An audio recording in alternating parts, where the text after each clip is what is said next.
Welcome, guys, to episode. This is four, right? This is Yeah, I episode think so. four of the Watchlist podcast. So we're moving and we're rolling, and the topic of this week's episode is animated films, animated features in particular. Me and Luke aren't too keen on animated films. I mean, we have our tastes a little bit. Um, You aren't? for sure. I thought that's like you love Uh, animated well, films. I mean, I usually think I am, but then I'm looking through my list and I'm like, man, I actually hate animated films. You I'm always actually. shit on me for not liking animated films, and now you Yeah, I just think threw I'm just like yourself really in. passionate. I'm just really passionate about like my top little bit where I just hmm completely forget that there's shit out there. Um, Especially like because as a kid I was just big on Pixar. Like I owned so many Pixar movies on disc, and I mean, I think I've rewatched Ratatouille like 20 times. So it's like I was just big into animation as a kid. So I kind of like it's weird not liking them as much anymore, but we will be talking about it. I have a bit of a sore throat today, so apologies for that. As usual, we're going to talk about the last week, stuff we watched. And knowing Luke, this dude has watched a shit ton. I know I watched a In the lot past this week, week, this dude has been so watching a lot. I'll try to make it like somewhat quick. So starting off, I got to 28 years later, The Bone Temple. I finally watched it. I'm a fake cinephile for that. We had talked about it like the day before I too, know. right? Yeah, and I said Yeah. like I'm gonna watch it soon, and then all of my stuff is basically me catching up on 2024, 2025 releases that I just want to just finish out. So I just feel good that I watched these. And I like it's so interesting as like a sequel because it's like we could have a whole episode about the Bone Temple, and you don't like. I'm assuming you don't like 28 Years Later because it's a zombie movie. It's the best out of the trilogy for sure for me. Including like weeks and days. Yeah, yeah. Yeah. No, I It's agree. the best for sure.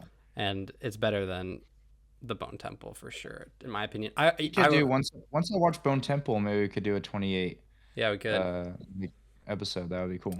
Yeah. I think I'll be curious to know what you think of the Bone Temple because it's so different. It's so much smaller. Like it is like three things happen in the movie, and it's like, and then 28 years later, like so much happens. Yeah. So it's interesting, and I kind of there's a lot of things that I'm just like, what were they? Did you watch it in theaters? No, it's been I watched it, like Okay. just a week ago. I don't think it's in theaters anymore, right? Okay. It might. I mean, it's always weird. Maybe I should have watched it in theaters. I just it's hard for me to get to the theaters right now. But then I watched Dead Man's Wire, the new Gus Van Sant, which I really wanted to love, and it just kind of didn't work for me. I don't know. I mean, Yeah. it's doing like the Dog Day Afternoon thing, which is funny because Al Pacino is like in the movie. You could tell, like Okay. he just kind of signed a contract to like be like, because he doesn't talk to any, he's kind of alone in his scenes, and I don't know. It's okay. Bill Skarsgård is, everyone's talking about him with this movie, and like, yeah, he's good. I don't know. A lot of it, I just think doesn't work. Then I watched the infamous Carpenter's Son, Yeah, I've been wanting to watch that. yeah, the Jesus horror movie. I'm curious what you think as like a Christian because I don't really know too much about the all the controversy, Yeah. whatever what religious people care about with that, like the text and all that. Um, but it's all right. It's I mean it's kind of bad. It's pretty bad.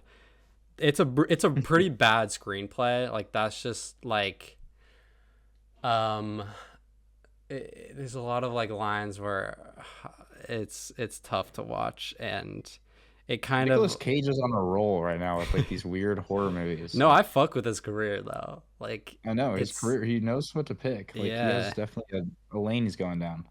Yeah, I don't know if I was into this performance though, as much as I want it to be. Yeah. It's weird. Yeah, the whole thing is strange, but it's shot pretty well. Like that's what really kind of like made me keep watching. And there's like a red sky in the third act that's like cool.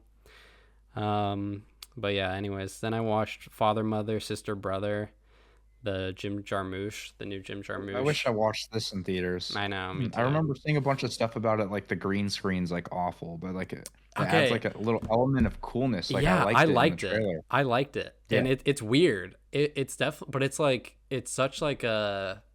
It feels very kind of like a style choice. Like when I'm watching it, I'm like, it. I don't think it looks bad. Like I kind of, yeah, I liked it. Like you said, and it's weird because they're also on location. So like they're definitely there, in like the similar place. But I don't know. I like it, and they're it's an anthology, and I didn't know that going in, so I was like really confused. Like I was like, oh, yeah, but then there's like things that like all of them have in common. Like they each have like a Rolex, and like they each, maybe like talk about like the same thing, like kind of randomly. Like the connection is very broad, or like is not very clear, and I really like that. And it like I really got on board with it in the second story with Kate Blanchett and what's her name, Vicky Creeps. yeah. Vicky Creeps is amazing. Yeah. uh that like it's so, and that I was like, dude, I get what he's doing here. Like I'm in. Like I actually fuck with this movie a lot. And then the third part kind of like took everything away from me. Like it was fine. Like it was just kind of whatever. And that's just the thing with anthologies. And so I gave it three Yeah, stars. Like I liked it, but I rewatched Bamboozled, which we'll talk about at the end because that's what I recommended Eli for the watch list segment. And yeah, I think it's kind of a masterpiece, but we'll get into that later. Then I watched Predator Killer of Killers, which was the animated movie. Do you know about this? yeah, I've heard of it. Yeah, Because I watched Predator Badlands, which came out, both by Dan Trachtenberg, who is like just fully in Predator land, apparently. But you can tell he loves it. Like you can tell he's, into it. And I think he's pretty talented. Uh, it was all right. It's also an anthology. So weird. kind of similar issues with that, but it's a cool idea. Just kind of, I just get kind of like bored with it, and just kind of Yeah, whatever. Um, I watched it because I actually really did like Predator Badlands. Like I thought I was not gonna like it, and I think that movie's pretty fun. Um, then I watched Water by Deepa Mehta, which is an Indian film, um, about how there's kind of like it was takes place during when Gandhi's leading the like Indian independence movement. And so like, and then Gandhi shows up at the end of the movie in like Avengers Endgame style. No. But and then yeah, it's like about how widows were like basically forced to like be expelled from society in like their own kind of way, and like kind of, through just law and whatever. And it's interesting in the way it tackles that. And then people are criticizing it because it's like talking about how Gandhi's movement was pro woman, and maybe painting Gandhi as like this kind of pro woman guy, which some of his actions would go strongly against. yeah. Then I watched Pitch Perfect. I'm on the Pitch Perfect kick, because it's like my girlfriend's favorite movie.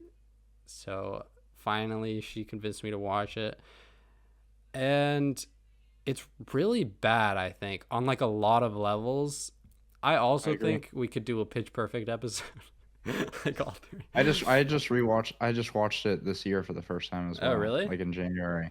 Yeah, and I didn't like it. Yeah, I think okay, so I could talk about a lot of issues. I'll talk about like specifically like taking it as like a comedy movie, and like how comedy, you know, works for me in movies is because I like comedy movies that have like a lot of jokes. Like there's like constant jokes, and like that's their kind of function is like I like it more like when it's a lot of gags going on. Like there's like, like a lot of like gags per minute, whatever. And I think this movie has a lot of jokes, like constant jokes, but they're all through like one liners or like dialogue. Like they're completely dialogue driven and nothing like happening is funny. Nothing that they Yeah. actually do. And like there are like some, like in the second one, there's like a couple moments where like maybe what happens is like funny, but it's very scarce. Like it's not very often, and it's often not that funny. And then like the one liners are like some of them are all right, but like most of them are really not funny. And like, so that's kind of my critique on Pitch Perfect. Yeah. um I watched the No Other Land documentary, which I thought was really great. And it's interesting because it talks about how um basically how like Israel would sanction land as like military, like, oh, we're taking like your village and marking it as like the Palestinian village and marking it as like military zone and like military training zone, and then they come in with bulldozers and then destroy all of their homes. And like it's kind of focused on that. It's pretty small scale in that way where like, obviously the conflict is, this big thing, but it's really focusing on, more on that aspect of it, which is interesting because, a lot of the conflict is about land. And I just thought that was like a great approach. I really loved that. And then I watched Pavements, the documentary on pavement, which is a super experimental documentary that I didn't realize. I didn't know that's what it was. Um, and I'm not too familiar with Pavement, and I was hoping this would get me into them, and it sort of did. And it's like a biopic, Broadway musical, and mockumentary documentary all in one.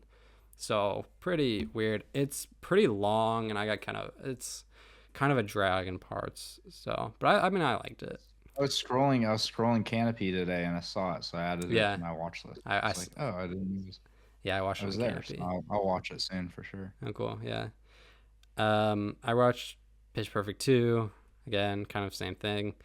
I'll watch Pitch Perfect 3 soon. Stay Yeah, updated. probably. Uh, I watched Carnage, which is a Roman Polanski movie. For This is the movie that excited me the most that you watched this week because this has been on like the top of my watch list. I've been Yeah, wanting to watch this for a long time, cool. for like 3 or 4 months. So the Yeah, fact you like it, I'll definitely check it out because first of all, the poster got me interested, uh and then the actors in the movie got me of interested. course. But then every time I read like the little log line on Letterboxd, it just seems like something I wouldn't like. So it's just like like I'm on this like little teetering debate of like I don't know, but I'll Yeah, probably watch I it. had the I looked at the poster, and for me, I don't like the poster on Letterboxd. Like Yeah, so that made me feel like, oh, this is something I'm not gonna like. Um, and I think it's really good. Like, um, it's based on a stage play, and so it takes place in one apartment, the whole movie. And I think I'm gonna up my score on it because I've been thinking about it a lot. Um, yeah, I watched it for school, so that kind of like motivated me to watch it. Like I was probably like you, where it would just sit for a while, but I'm really glad I watched it. It was fun seeing with a lot of people because it's really funny. Like I think like a lot of the jokes really yeah, work. Um, and great, obviously like they're really good performances, and like it's about a lot of things, and there's kind of like a lot to take in. It's 80 minutes, it's quick, but um yeah, I don't know, I just keep thinking about it. It talks a lot, it's kind of simply put, commenting on kind of like Western politeness and like manners and like, and maybe what happens when you go against that, or broadly, I'll say broadly, it like deals with that, and it's fun to watch. It's really fun. I think like that's a movie I could show like any like adult, and they would think it's really yeah. fun. Then I watched Kato Lake because it's produced by M Night Shyamalan, and so I, I mean, I usually like his produced stuff, and it was all right.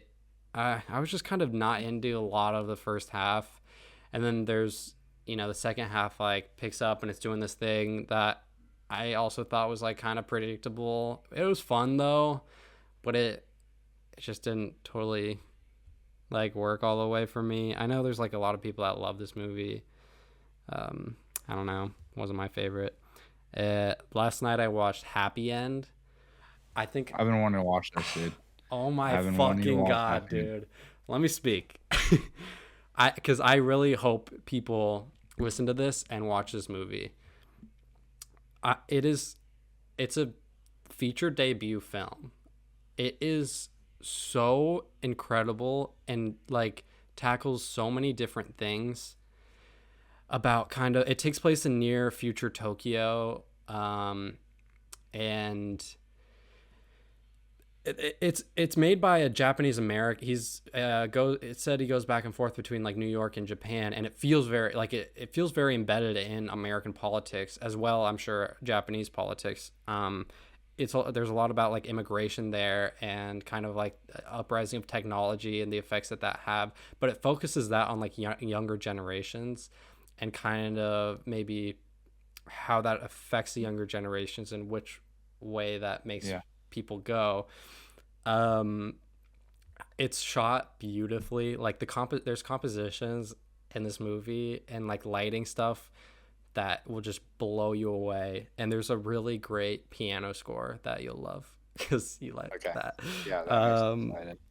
yeah, and there's a kind of like a side plot about music that's really cool, and it's like really sweet. Sounds like my shit, bro. It's so fucking good, dude. I like it. It jumped really high to the top of my 2024 um, top movies of 2024 list. Okay. Cool. Yeah, please watch that movie. It's on Criteria, and like go watch that movie. And then for our recommendation, the watch list segment, I watched Who Killed Captain Alex, which we'll talk about at the end. Yeah, so good stuff. I watched a lot of bad movies since we last talked. I don't know why. I was just like in a laid back mood of like watching just shit movies, and I was like fine with it, I guess. But I did start rewatching Cronenberg's Crash, which is so good. So I mean, good. like Awesome the movie. movie's just so amazing. Like I forgot like how much sex is in it. Yeah. It's like every other scene has like a sex scene, and it's like with a different person almost every time in like a different unique way. I think if I ever put, I mean, I have some interesting sex scenes in some movies I've written. I think I would definitely go back to Crash, like with a crew, and just be like, this is like pinnacle of like how you film a sex scene. And his tracking shots are really good in it. Like the way that he's always moving the camera is really cool. The opening scene is like very jarringly weird. Like just like Yeah. it's like this, like you have no context whatsoever, and then the dynamic between the husband and the wife is like really weird, or they're like kind of fine with them cheating on each other, and it's never explained. And that's just like how Cronenberg works. Cronenberg just he what I love so much about Cronenberg is that he's like completely fine with working outside the constraints of natural narrative to where he'll just create weird situations. Like, this is why Dead Ringers is my favorite film of his. Is like just the concept alone is just so weird. Like two male gynecologists that are twins. Like that's just Yeah. so weird. And you never expect what he does with it to be like actually deep as well. Like Crash isn't just like a surface level sexy erotic film. Like there's actually a lot of deep commentary on a lot of stuff, especially like early 2000s or mid 90s, I mean. So, yeah, I mean that movie is really good, and I've been that's a movie that's been lingering in my head forever, and I was like, that's not a 3.5 star. So I was like glad to like bring it Yeah. up to a 4, what it deserves. And then I decided to pair it next with the Best Picture winner Crash from 2004, Paul Haggis. Um, for some reason, I like knew this movie Peak. was bad. I knew this movie was bad, but like I was kind of expecting it to not be as bad as everyone says, because like a lot of people just put a lot of hate on like oh, it's a Best Picture winner and it's the worst Yeah. Best Picture winner, so I'll rate it low.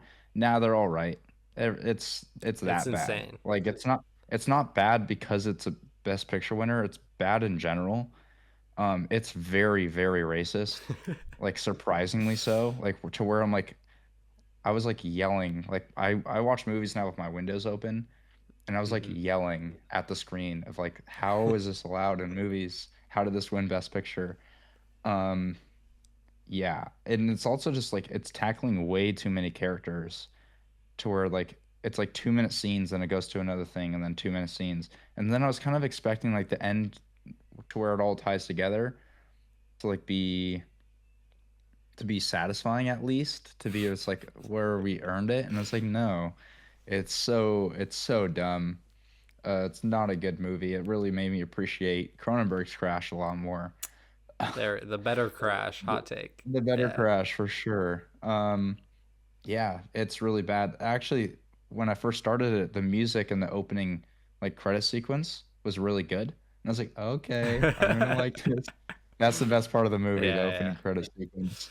And the ending is horrible, dude. so The like bad. the ending Famously, shot, like yeah. the ending shot is so like weird. It's like that girl that like denied the racist cops like like whatever he was trying to do. um, she just gets rear-ended at the end, and then the camera just floats above them, and it's like, why do we care about this character? Like we saw her in one scene, she wasn't even like a big plot point. Also, like the thing with the girl in the window where she runs out for her dad, and I forget what race was that guy. He was like Persian. I think he was Persian, like the Persian shop owner. Like he's like going to kill this locksmith because he thinks that he stole all his money, and he's sitting there and like he waits to shoot him when the daughter jumps in his, and then like the reaction of the father is just so like corny. It's like almost so immediate to where it's like not a valuable reaction. Like because I feel like in that situation your daughter gets shot, you would be stunned for a second, and then you would start crying and weeping. But literally, she jumps, she gets shot, and then immediately he's like very vocal about Yeah. it. It was just such a dumb movie. I hated it through and through. And then I rewatched Dial M for Murder Oh, by say. Hitchcock. It's the only Hitchcock. I've seen 10 of his films. It's the only Hitchcock I didn't have liked. So it was a 3 star when I Oh, first okay. watched it. It's still my least favorite Hitchcock, but it's a 3.5 now, so I do like it. I think it's just very low scale. Like I compare it immediately to Rope, and Rope's my hmm second favorite Hitchcock. Rope is like better done in my opinion. Um, and also just like the way that Dial M for Murder is like kind of stretched out at the beginning. It kind of makes the mystery a little less like revealing, and it doesn't really get my heart pumping at all as much. But the filmmaking is brilliant. The dialogue is like peak. Like this some I think there's a line of dialogue in like the first 15 minutes where it's like, holy fuck. And it wasn't even just the dialogue, it's like the delivery of the lines hmm is so cool. So yeah, I loved revisiting that. And then I watched I Swear, um, because we were talking about it and I was Speak just on very the interested. BAFTAs. Yeah, and just to like kind of build off of what we were talking about last episode, I do 100% now agree that it is the BAFTA's fault for having him there. Because literally, like the first scene of the movie, the guy walks in and he literally says "fuck the queen" to the queen's face. So I'm like, this is part of the movie, like where he's literally saying "fuck the queen" when he's getting a Medal of Honor from the queen. Oh. Like, what do you think he's gonna do at the BAFTAs? Like, what are we talking about? Like, Yeah. that's like the most disrespectful thing you can say to like royalty. Um, yeah, and it's also it actually deals a lot of the time when he's a kid. So, which is very interesting that he even won a BAFTA for it when he's in half the movie. Oh, okay. I don't believe that he should have won the BAFTA after it. It Yeah. does kind of come off as a little corny, like you were saying, but it's not like as corny, or it's like it's kind of believable, but it's like almost like so much twitching and cursing and stuff like that, where it just kind of loses momentum, where you don't really see him as like a human at some point, which I guess is kind of the point, but it's just like there's no way it's that bad. And also like the way he gets Tourette's is like so strange. It's like one day it just all of a sudden happens. Like he wasn't born with it or he didn't like get hit in a weird way. Mm. He just And it's also his family's reaction to his Tourette's, which like pissed me off. I know it's based off a true story, but that's like the true story is really hard for me to deal with because it's like the plot is already set in stone to where they can't really make any like crazy decisions plot wise to make it better or worse. Like, they try and get you to cry. Like all the reviews on Letterboxd is like, I laughed like a bitch and I cried like a bitch. Like I didn't laugh or cry. I think it's just a very bland movie. It's not particularly bad. It's not interesting at all. It's just like, okay, let's get this finished with. It's just so dumb. And then I watched Shrek Forever After, which is the fourth one. It's the only one I hadn't seen. Last year I went on like I watched all three of them in a week or something. And they're all pretty fine. Shrek Forever After is absolute ass. It's like in the top five least favorite animated films for me. Almost a Wow. half star. Why? Almost a half star. It's just so I don't know. Rumpelstiltskin is like I don't like him. His voice is really annoying the whole Who time. plays him? Uh, I don't some random he plays like 100 voices in the Oh, I thought it movie. was someone famous. No, I did too when I heard him. I was like, wait, this is someone famous for sure. And I looked him up. I had no clue who he was. I just didn't like the plot points at all. The animation is just as bad as the first one, and it's 2010. Which I guess is kind of the point, but it's actually it almost feels worse, like the animation, which is I mean, really have you weird. seen the new Shrek animation? Is it gonna be good? Have you seen like the Is it, trailer, the teaser for the new no, Shrek? It no. they totally changed like the style. Oh, It's like interesting. yeah, it's pretty bad. Like Okay. everyone, it's like it went viral for how like weird it is because he looks Yeah. totally different and all that. I don't know. It just wasn't my thing. I hated it. I hated literally every minute of it. Like I don't know what to say. It was just so just weird. I just didn't like that movie. And then I watched La Chinoy by Jean-Luc Godard, which actually translates to the Chinese in English. Um, it's perfectly made. The plot is this is like the beginning of John Luke like going a little more experimental. It's a little earlier. It's early, still early, 7 years after Breathless. So he kind of transitioned into more experimental early on in his career. But I read up some stuff about this movie, and yes, it's very racist for sure. It's a very racist movie. It Okay. marks Jean-Luc Godard dealing with becoming a communist. So this is the movie that made Jean-Luc Godard a communist, basically. Like, it's just a lot of weird stuff where it's like kind of like pro-Nazis in a lot of ways, and the whole movie is basically like dealing with like the whole movie is dealing with like these like four people that are really young and they're all like kind of in their own bubble. It's this is what's really good about the movie is like being in your own internet bubble, but back in the 60s. Like how people are just like only watching one news channel and they get all their opinions from one source. It's kind of like that. It kind of shows like how this goes down of these four kids that are really getting into communism, Marxism, and Nowism. And John Luke before was left leaning for sure, but this is kind of the movie where he was kind of dealing with those kind of ideologies politically. And then after then, he started following Marxism and Maoism and all that.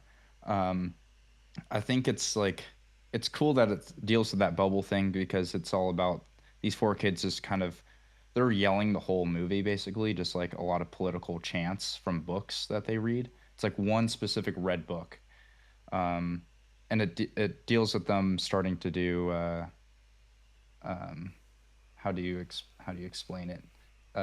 Terrorism. They get into terrorism, I guess. Sick. And it's just that's like the best part of the movie is like the actual end. Like the last 20 to 30 minutes is like really entertaining. The first like hour is just very bland, just like people talking in a room screaming political stuff to where it's like not very interesting. Even like the emotional aspects of it are it's done in such like a point blank way. Where it's like, Hmm. oh, I don't love you anymore, and he's like, oh, okay, and it's like it brings no like emotional stuff to like the actual relationships between the men. The coolest thing is like one of the guys leaves their group because they can see that they're getting more radicalized, and the director like is literally like interviewing him of like, why'd you leave?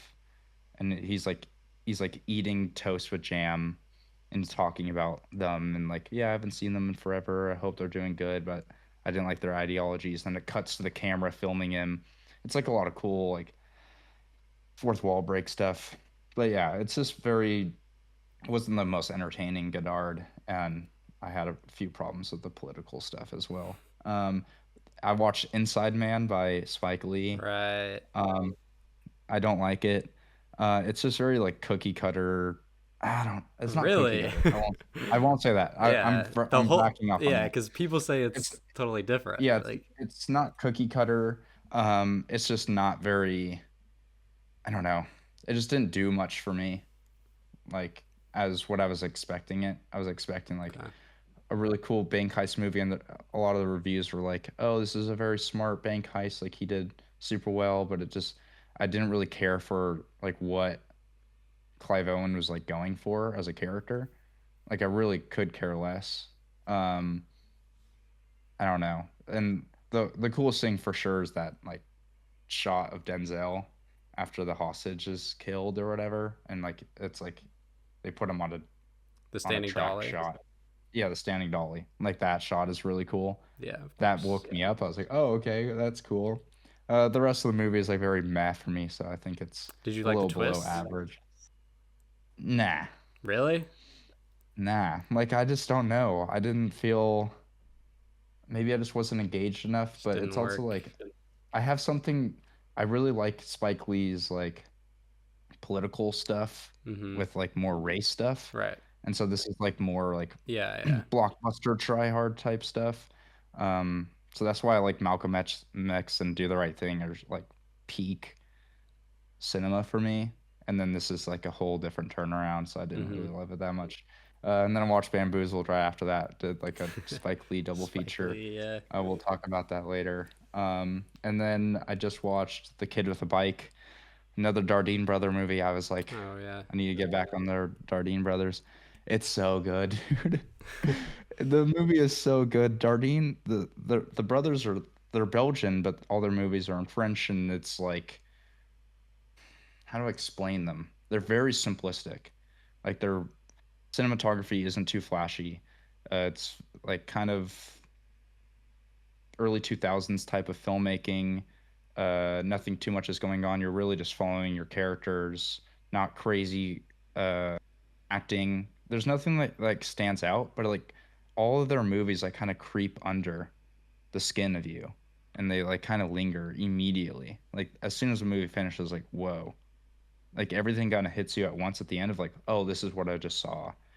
And it really deals with the youth because it's about this kid with the bike. The funniest thing to me is that he has this bike he cares so much about, but he just is so poor where he can't chain it anywhere, so it just gets constantly stolen. He's like chasing a bunch of people that are stealing his That's bike kind of funny. constantly.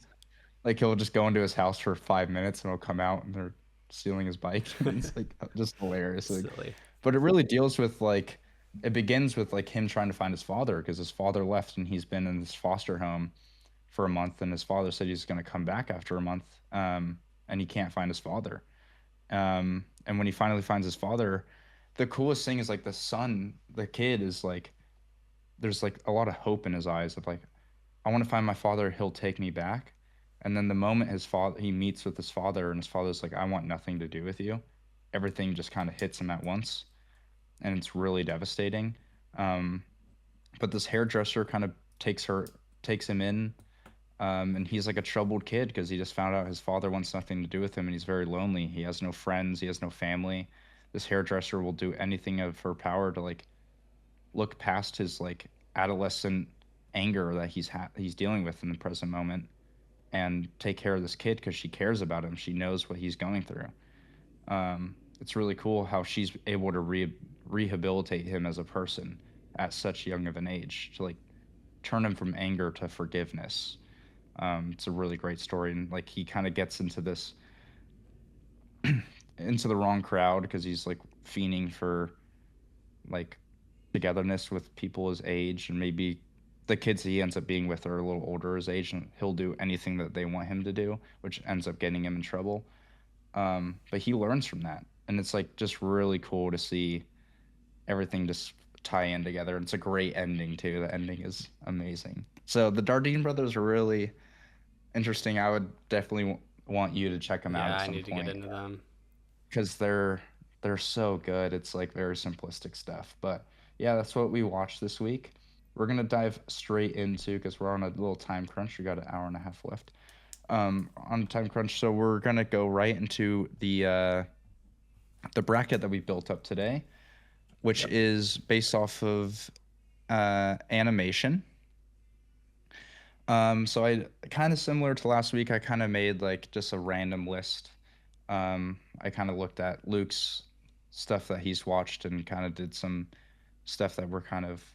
There's definitely some I'm lower on than him or whatever, and then I just ranked it by like highest rated and seeded them. So it's just random seeding. So we got It's Such a Beautiful Day, Fantastic Mr. Fox, Wally, Wolf Walkers, Ratatouille, Your Name, The Lion King, Persepolis, Coraline, Shrek 2, Toy Story, Paprika, Tangled, Porco Rosso, Corpse Bride, and Anomalisa.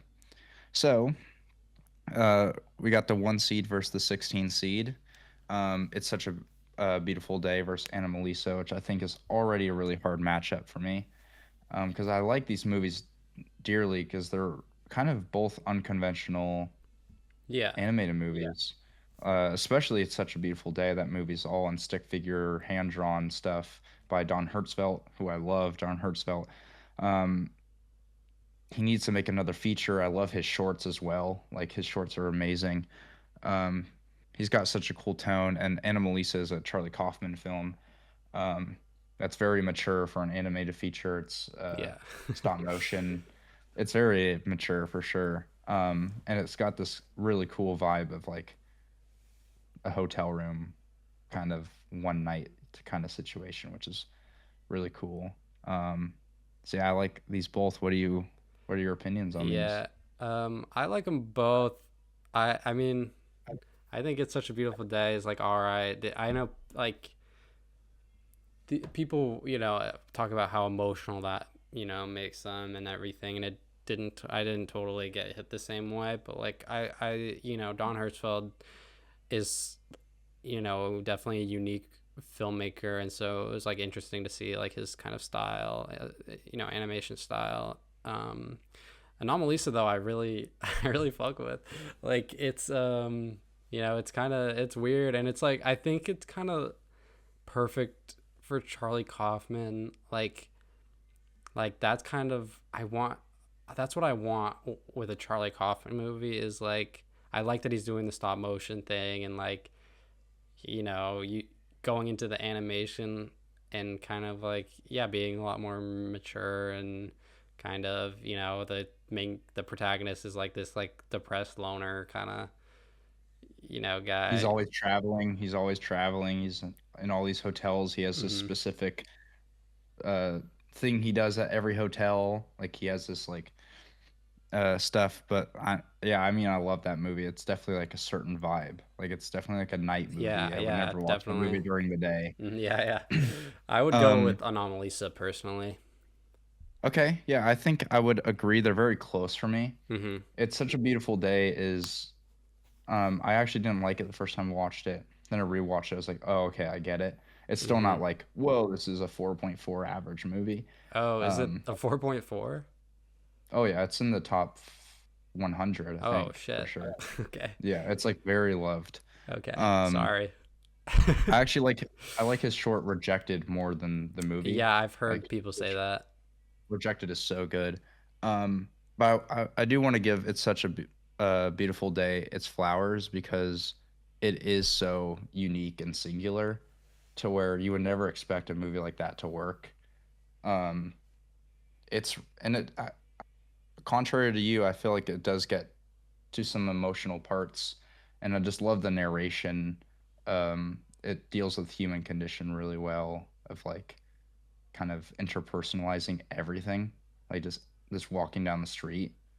Um, it's just this commentary on every singular thing, and I love that. But I'll go Anomalisa here as well. All right. I'm fine with that. That movie shocked me too. Anomalisa was like, Yeah, whoa, I had no and it's also like idea. it's also very uh it's very mellow Kaufman because other Kaufman movies are like very strange, Yeah, and yeah, this one's yeah. like very just like It's more calm and chill, but contained. Yeah.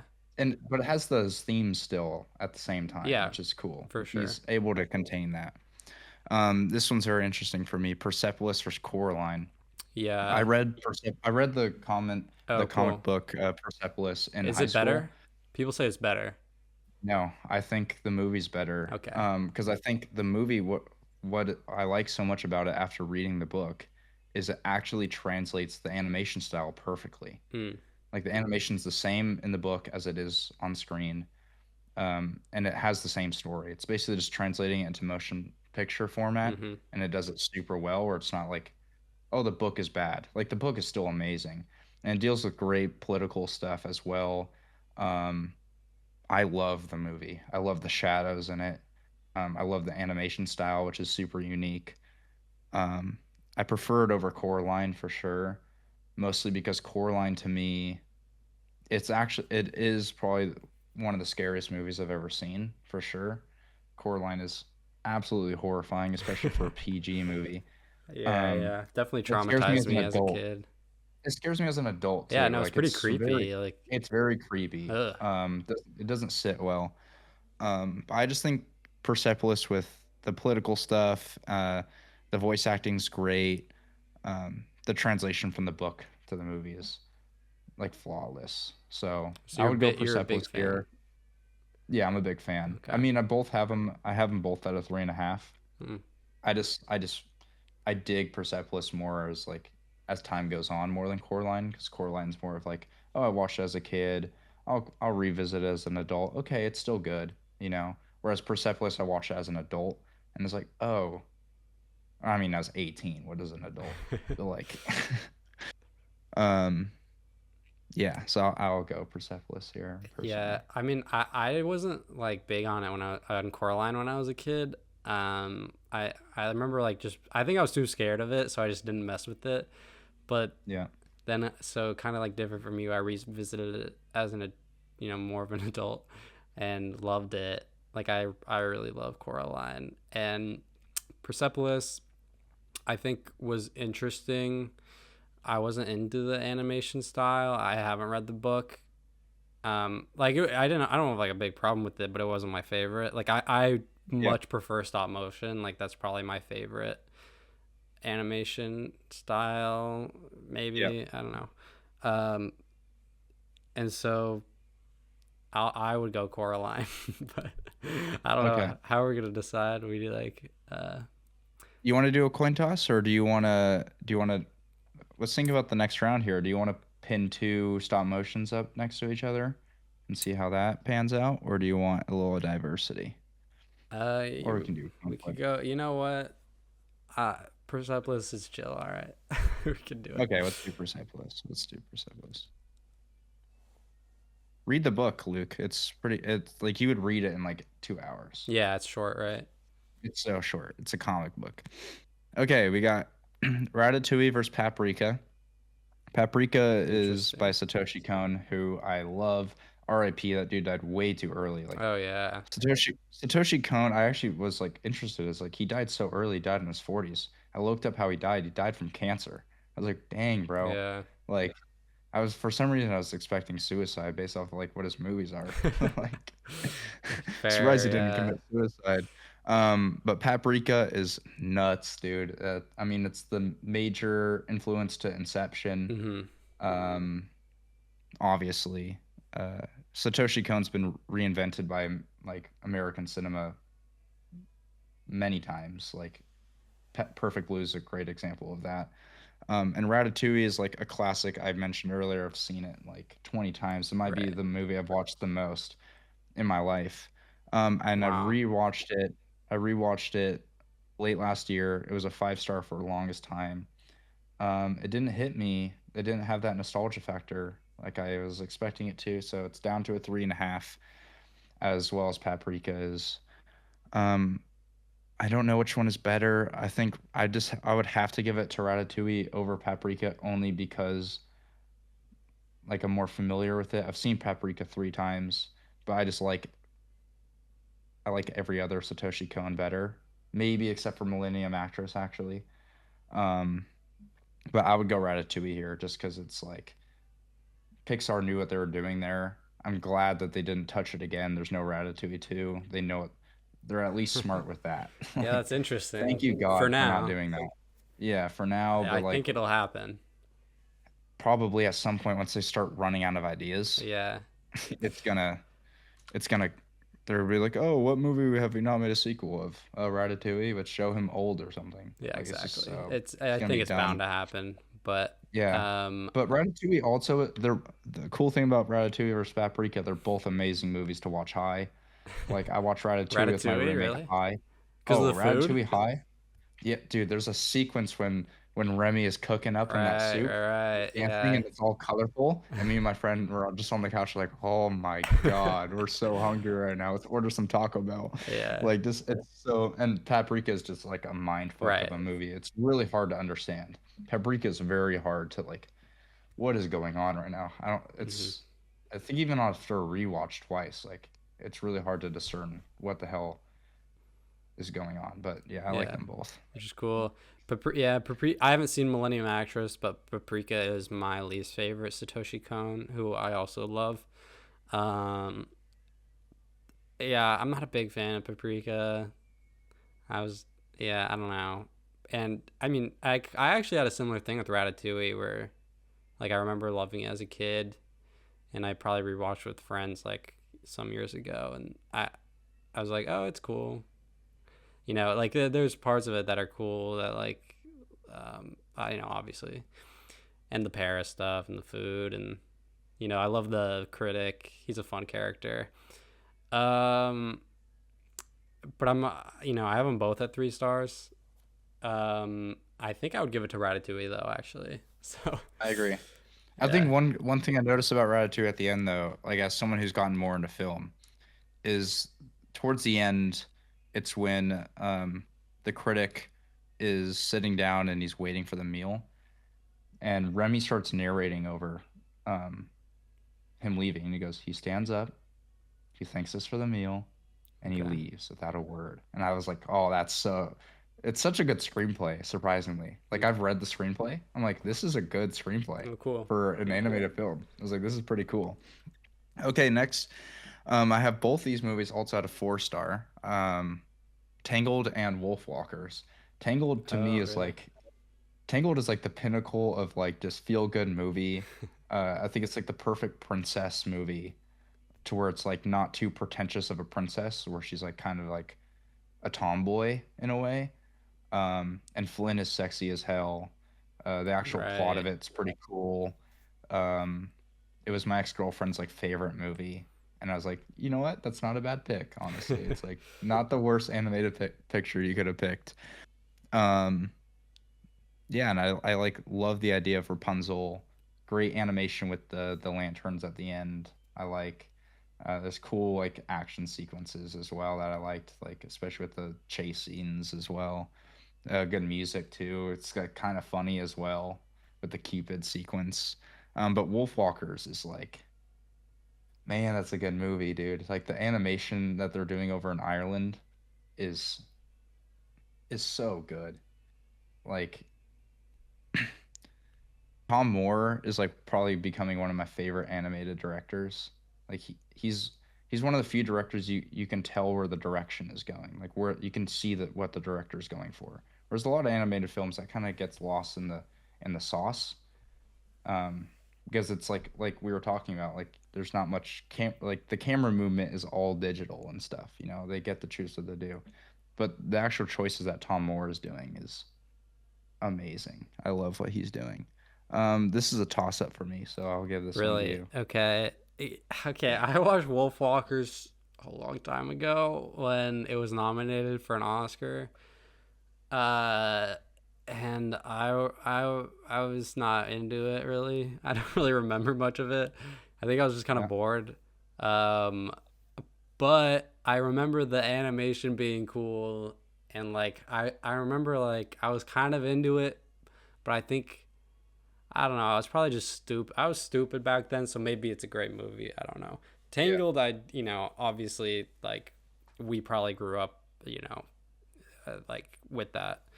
Um, and uh,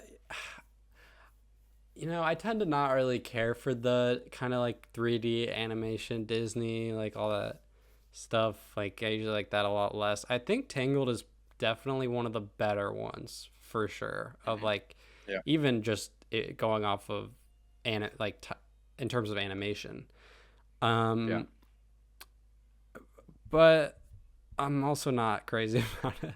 Just kind of like whatever, which is probably like Yeah. most of these movies. But you know what? Give it to. I kind of want.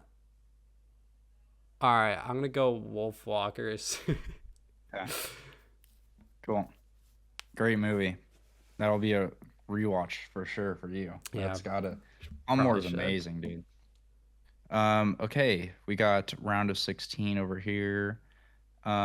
We got Wally versus Porco Rosso.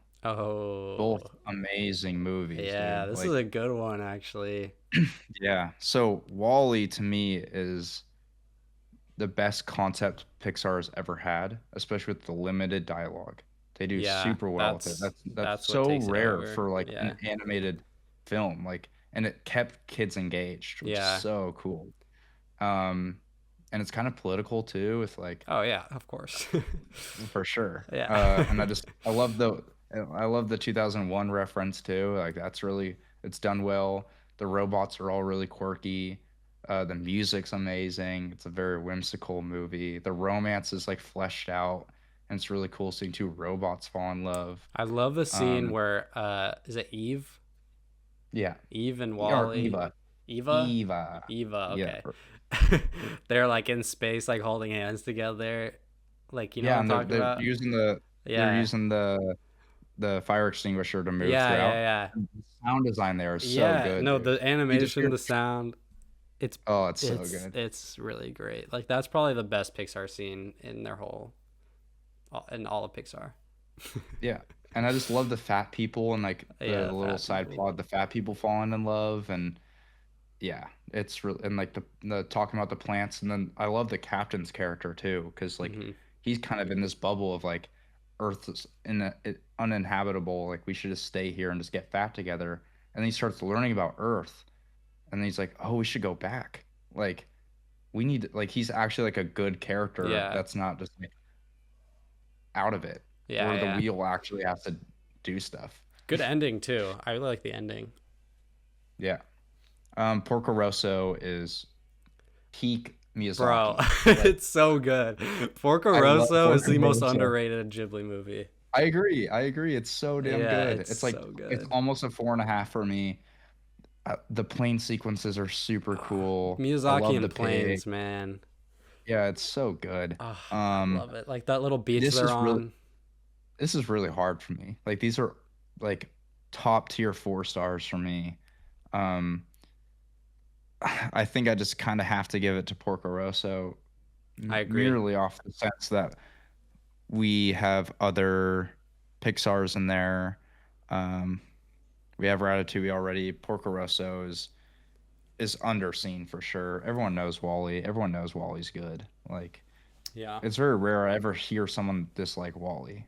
Um, but Porco Rosso is underrated Miyazaki for sure. It's my third favorite Miyazaki. So I love that movie. So we'll give it to Porco Rosso. Yep. Um, it's really funny too. I showed it to my parents. My mom is like a big Miyazaki fan. She Oh, has like a cool. My Neighbor Totoro lunch bag, and Yeah. she loves Totoro. She has a Totoro Yeah. plushie. She she likes Totoro so much she'll just rewatch it. I'm like, Mom, there's other Miyazakis. Like you gotta see other stuff he's done if you like Totoro. Okay, Your Name versus Toy Story. Oh. This one's very easy for me because I do not like Your Name, Oh. uh, I which thought you might would which love might that be movie for some reason. which might be a shock to you because like I'm a big anime buff. Yeah. and that's like the biggest I animated like or yeah, anime. and I hate Your Name. Like Okay. I think it's like kind of like the fact that it's so popular is like kind of demeaning to like someone who loves anime. I'm like, Oh, this is the one interesting. you guys liked? Like this is what you guys are liking? It's just so melodramatic to me. Like it's just way too melodramatic. Like the whole like switching bodies thing is so strange, and then they have like the meteor thing that happens, and I'm like, it's like it just tone switches a couple times where I don't like. Whereas Toy Story is like classic, and I just love Toy Story. So this one's easy for me. It's Toy Story all the way. But I think I liked again. I watched Your Name so long ago. I think I liked it, but again, I'm like a dumb, no brain, doesn't know anything about anime guy. So, Toy Story's chill too. I mean, yeah, I'm fine with Toy Story. It's Toy Story. Like yeah, that's definitely one of my favorite Pixar movies if I had to choose. So, Toy Story gets kind of creepy too. Like I remember being scared oh of Sid. yeah, oh I was That terrified. dude is that dude The is scary as in fuck. Sid's room when all those the They start creepy crawling out under the yeah, bed. Oh, terrifying.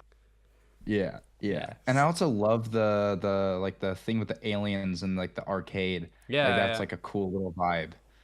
I like that Yeah, vibe. the Pizza Planet, Um, is that what it is? yeah, the Pizza Yeah, Planet. Yeah, that was cool. the cool scenes.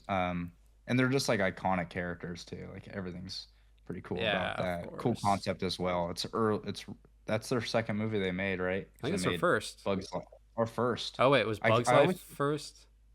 I always switch up Bugs Life and Toy Story. I never know. I don't know. I forget which one's first.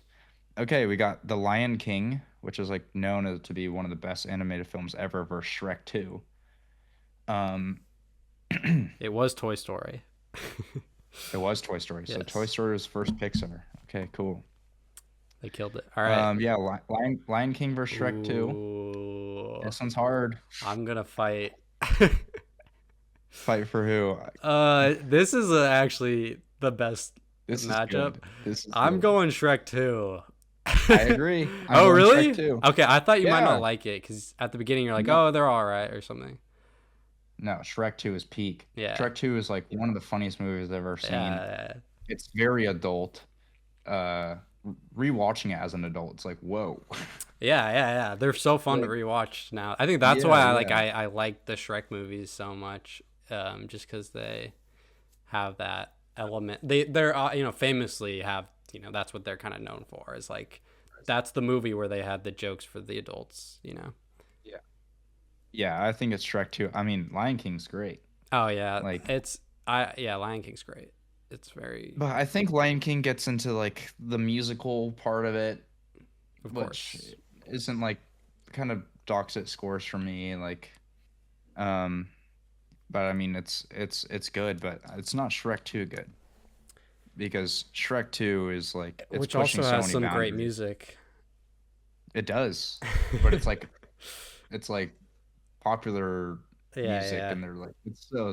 I love the scene in the prison where it's like, um, they say something to Pinocchio is such a cool character yeah. because like And the he gingerbread it's like, oh, man. or just say that you're not wearing panties or something, and he goes, I'm not or I'm wearing panties, and then or I'm not wearing panties, and then Yeah, his his nose nose grows. grows. Yeah, yeah. It's like, yeah, this is so It's hilarious. funny.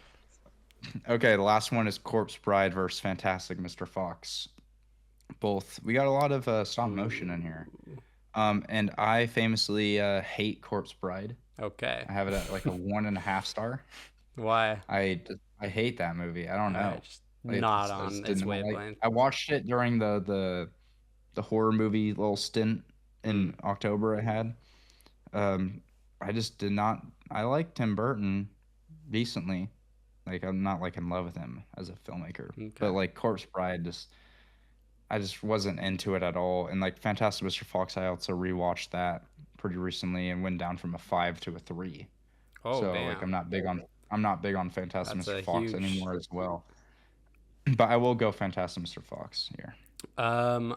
So, course, I like Course Bride. I think it's a vibe. It's definitely a minor work. Like, I think it's pretty clearly a minor work. It's really short, I remember, but Yeah, yeah, it's like 80 minutes or 70 minutes or something. oh wow, yeah. I watched Fantastic Mr. Fox pretty recently, and yeah, I really like it. It's really good. I mean, probably overrated. People talk about that movie like it's like the greatest, whatever. No, That's but Wes it's Anderson. yeah, but Yeah. no, I mean the way they filmed it, like really acting it out in real life, I think that really translates to the screen, and like you feel Yeah. the George Clooney does great, and yeah, it's fun. I really like that movie, so yeah, I would go Fantastic Mr. Fox. Okay. And like last week, we'll kind of speed run the other rounds until the finals. Yep. So Anomalisa versus Persepolis. I don't. Yeah. This is hard for me. Yeah. I, like genuinely. I'll go Anomalisa just because it's more adult. Yeah, I agree. Okay. Okay, Ratatouille Wolfwalkers. I'll go Wolfwalkers here. I'll go Ratatouille, but Okay, let's go Ratatouille. Fuck it. okay. Let's make the people proud because I think Yeah, gotta carry some like people Pixar. people want this to win. Honestly, let's be for real. Yeah, that's true. Porco Maybe Rosso, Toy Toy Story. Story with Um, Porco Rosso. yeah, I agree. Porco Rosso. Like, I think people might be upset at that, but They haven't seen the movie if they're upset. dude, some Like, people don't like it. I think I don't understand. it's Like so good, dude. to me it feels like Miyazaki's like more like whimsical. Like it doesn't feel real. The ocean shots are amazing. Yeah, Uh, that I get lost in that movie. Like if yeah, I watch yeah. that movie, I forget I'm watching a movie, honestly. I agree. Porco Rosso. Shrek 2 versus Fantastic Mr. Fox, Shrek 2. I agree. Yeah. All right, we're agreeing. I like Shrek 2 for this. the win, bro. Yeah. Anomalisa versus Ratatouille. Ooh, Fuck. I would probably go Anomalisa here. Actually, like, which one would I want to rewatch? Probably be I would agree. Anomalisa. But I I would mean, agree, probably. like, I fuck with Ratatouille. You know, They're like two different like Ratatouille is probably gonna be like the movie I show my kids over and right? over. Like, Yeah, not and like Anomalisa. animal like this is like no, not they might not get it though. Like Ratatouille though is like the movie you showed your kids and then you put your kids to sleep and then you watch Anomalisa with your wife and get a little freaky, you know? Like so Anomalisa, Dude, what's I the don't better know. time? I don't know if Yeah. Anomalisa would have that Yeah, effect on me. yeah, that might not be good vibes to enter into that. This is hard. Porco Rosso, Shrek 2. Yeah, damn. Dude, wait, hold on. Let me. Whoever wins this wins. I'm gonna look at my animated list. I need to see who would I have higher. Yeah, me too. Okay. All right. Wait, what? Um, Where is Oh yeah. Okay, yeah. I have Porco Rosso 15 spots ahead Shrek 2. So okay. I would probably pick Shrek 2, and like this is my logic when I'm thinking of like all animated movies. Maybe in the bracket it works differently, but like Shrek 2 was probably like, the top of like American animation. Like right? Like I can't think. I don't yeah. know. Like definitely like up there. And Porco Rosso, I think like it's great, but I think like Miyazaki even has better films, and so Yeah. that's where I'm like, I don't know, but like I would be totally fine with Porco Rosso going on for this bracket. Yeah, I say we go Porco, I think. All right. And I think Let's it's a get pretty clear winner as Yeah, well. I think we I would think both Porco agree. Rosso wins. Porco Yeah. Rosso. The right side was definitely a lot more strong because like we had Wall-E, Toy Story, Yeah. Lion King, Shrek 2 all on one side, and then the other side like obviously Anomalisa wins that. So Yep. yeah, this Flying is like pig. looking back on it, like this is a crazy matchup for me. Like it's such a beautiful day and Anomalisa, because like if Anomalisa wasn't here, I would have it's such a beautiful day in the final here. Oh, like interesting. personally. But yeah, we'll give it to Porco Rosso. Um, if you haven't seen this movie and you love like Spirited Away, Howl's any of Moving Miyazaki Castle. films, Howl's Moving Castle, any of those movies, like Porco Rosso is a great Yeah, addition to it's like better than getting those. into Miyazaki. It's better than Spirited Away. It's better than Spirited It's Away. better than Spirited Away Yeah, and Howl's Moving Castle. which is a great tangent into our top 10 animated films, which you will see Howl's Moving Castle for me. Yeah, so we're gonna go straight into our top tens. So we have a little time to talk about it Yeah. for sure. Um, let's do what's each. So maybe I do my 10 to 6, and then you do your 10 to 6, and Okay, I'll do sure. 5 to 1. So yeah, my number 10 is the Danish film Flea, the Oh, documentary. cool. I like that. Yeah. Love that movie. It was a 5 star for 2.5 years for me. It's the best documentary. It was the best documentary I've ever seen. It's since been passed. Um, By what? all Beauty and the Bloodshed. Oh, yeah. Um, yeah, that's my favorite doc right now. Flea is absolutely amazing, dude. I have such a blast because I cry every time, and you would not expect where I cry because I actually cry.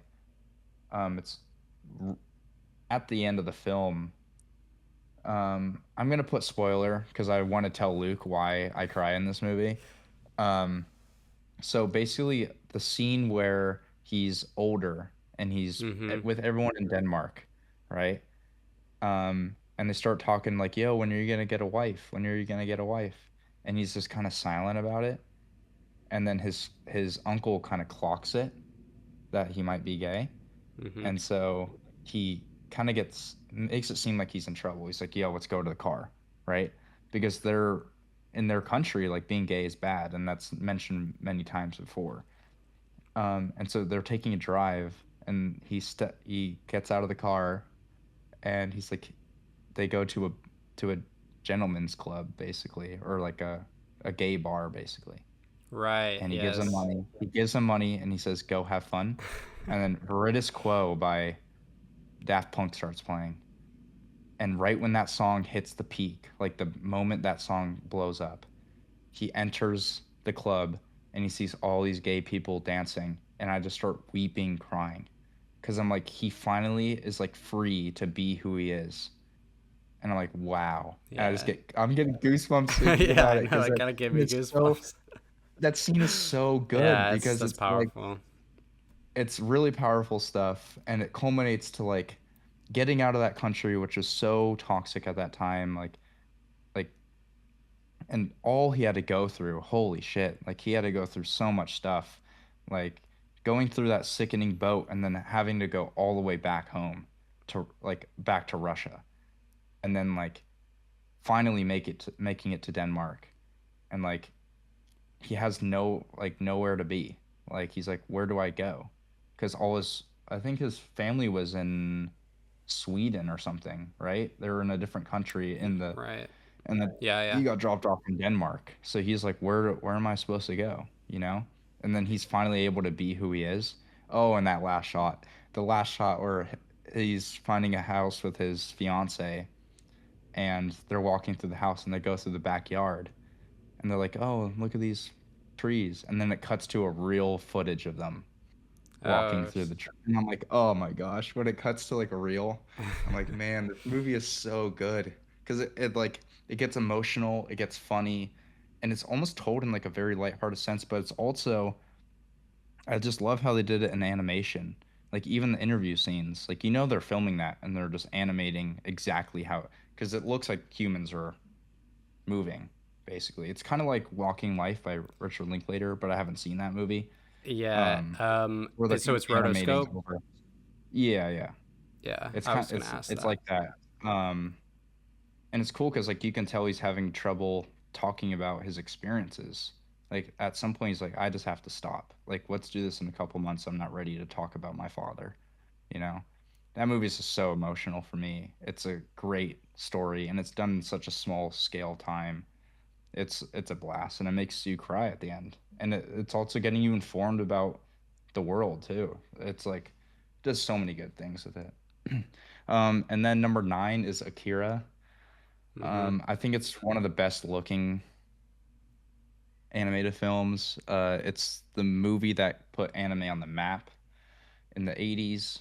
I love the neon. I love how adult it is. Like there's very explicit scenes in it. The action's crazy. The climax gets insane. It's psychological. It's action packed. It's aura farming out the wazoo. I am yet to read the manga, but the manga seems pretty long compared to like what the actual movie is. So I'm interested to get into that. But yeah, it's a fun time for sure. And then number 8 is a movie you've never heard of for sure. It's called Violet Evergarden the movie.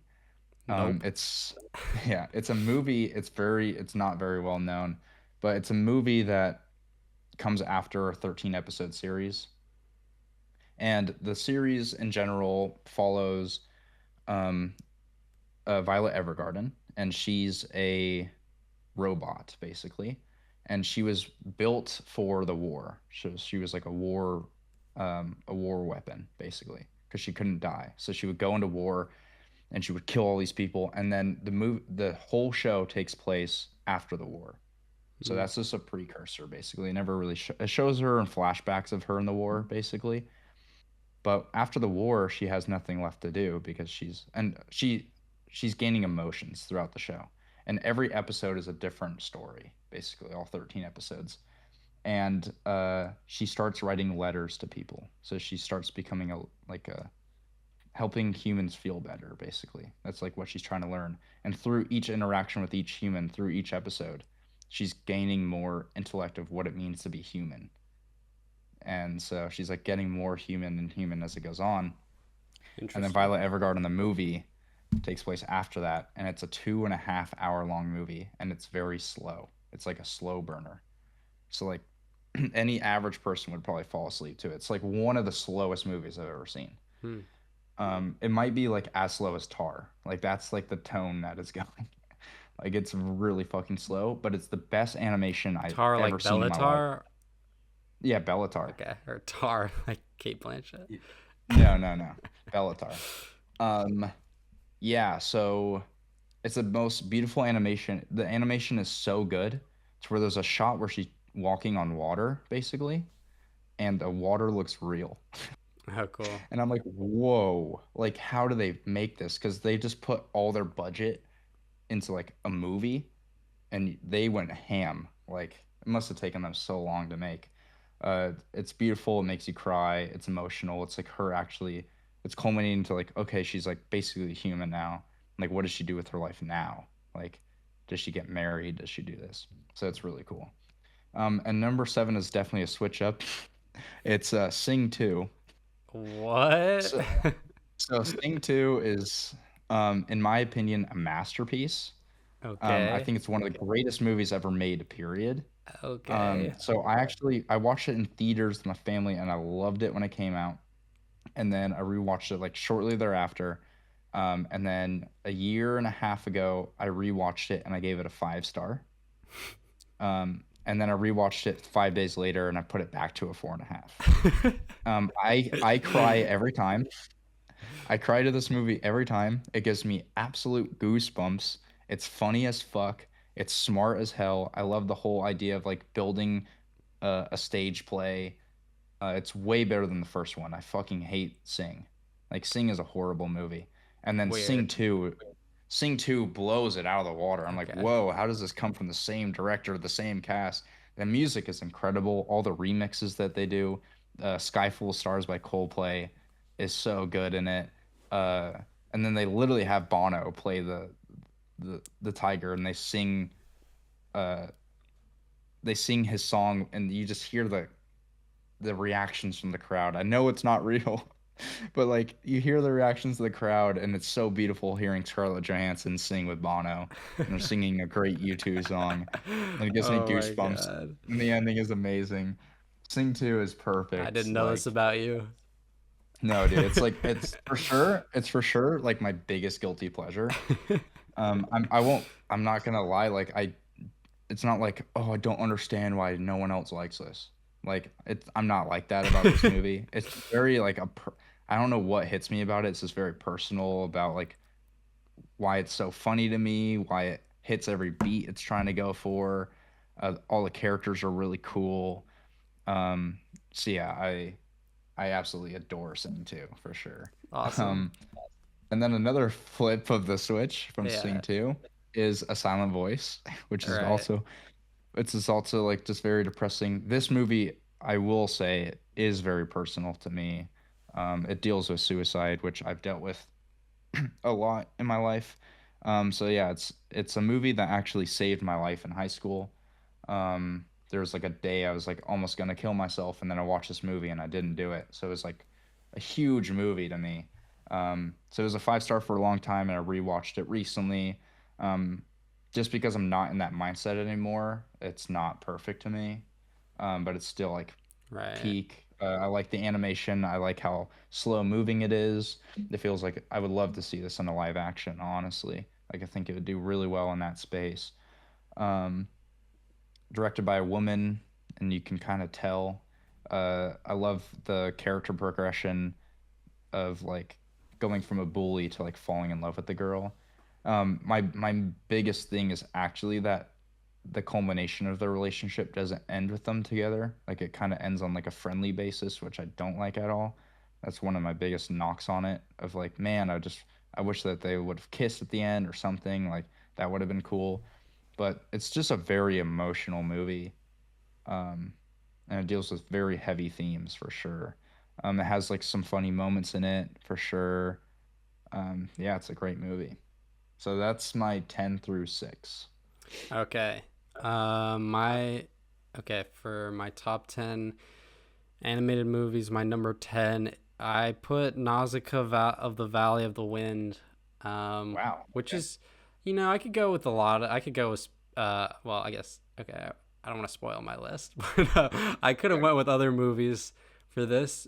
But for some reason, I've just been thinking about that movie a lot recently. I think I saw an edit of it with the song Nausicaa by Cameron Winter, and I was like, oh, this movie looks so cool. Yeah. And it's like it's sick, you know, the bugs and all that. Uh, yeah. And you're gonna see a lot of Miyazaki on this list because that's just like for me, I'm a basic bitch. So I just that's my favorite animated animation director. So Porco Rosso is number 9. What won our bracket, and I love this movie so much because it's just like it's such a vibe. Like Eli said, it's like the fantasy elements are so vast, and Miyazaki's just going in. Like I think a lot of people disregard, like call it a minor work of Miyazaki's, and I really think it's kind of like major. It's one of his best movies, I think. For my number Okay. 8, Well, I'm gonna go with Neon Genesis Evangelion, which I actually did watch that show. oh, you did. I did, and I've also seen Cowboy Bebop. I like the one season ones. Like those are the ones where like okay, I'll watch it because I was like Okay. Okay. Okay. there was a period where I was just like trying to give anime a chance, and like you know I was like, and I like both those shows. I mean, you watch Peak. Both the shows you watch are so good. Cowboy Yeah, Bebop's my number 2. So like, fuck yeah. I think it also kind of discouraged me though from watching other anime because it was like I like it, but it's not like my favorite thing ever. And then people like you who are super into anime say that's like the best. So I'm like, oh, if it's only down from here, and they're like a million seasons more, it doesn't like Yeah. it didn't encourage me. You know what I mean? Yeah. But So you're picking End of Evangelion? yeah, it's the popular one. I don't know. Yeah, What's yeah. End of Evangelion. okay? Yeah, That's weird because Neon Genesis you have the show and then you have End of Evangelion and then they right. also came out with movie reincarnations, which is like Evangelion 1.0, Right. Evangelion 2.0, like all that stuff. I And haven't those seen movies those. are uh 3.0 is better than End of Evangelion. Oh, Like I, Interesting. I went on a binge on one day and watched all four of those movies because I didn't want to rewatch the whole show again. So like the Mm-hmm. first movie is like a recap of the whole show, so it's not that Mm, good. And then two is like kind of the end of the show, and then it adds a little more. And then three is like, whoa, what are we doing? Like interesting. they do so much cool stuff. And then 3.0 plus 1.0 is in the top 250 or whatever. Okay. And that's really cool. It ends with like a shot of like the characters running in real life, which is really cool. So if I don't Because remember like the show that much, I could watch 1.0 and then just go from there. yeah, I would actually suggest to you to watch 1.0, 2.0, 3.0, Okay. and yeah, Yeah, I because you might would do that. actually like those as well. Those Yeah. are cool. I mean, I I actually love almost the. suggested that to you Oh, today. really? Like that's Yeah. what I wanted to suggest. I like that concept, the like Pacific Rim, kind of thing. I mean, they started it obviously, but that. Yeah, yeah, um, yeah, it's cool because it's so kind of like existential and like surreal in like the best way, and like it's an alternate ending, right? I'm right about that. yep. It's like It's okay, yeah. alternate ending. Just want to make sure. Um, yeah, which is like, and it was because like he didn't like the ending of the show originally. Is that right? And then so he Yep. made it, and it is so much better. I think. Like I'm like, dude, if the show ended like that, craziest show. It goes in a more conventional route, but yeah, I fucked with that. Well, I wrote a review of why it's a better ending, and I wrote this. It's, what I said is, um, because it ends with like the end of the world, right? Mm-hmm. So it's like it ends with a peaceful, serene, and humans stink, and so does Shinji. I hate Shinji's character because he's so annoying, like the main character, Yeah. who is very hard to root for. But if we looked back at ourselves, so in retrospect, we'd also be hard to back. I just think the idea of all ending is scary, but the result of that being a galaxy without sin, reverting back to God and His creation, I think we owe Him that. Because I think like humans have just ruined Earth so much, so it's like just bringing it back to its naturalistic stance where there's no humans, it's just nature.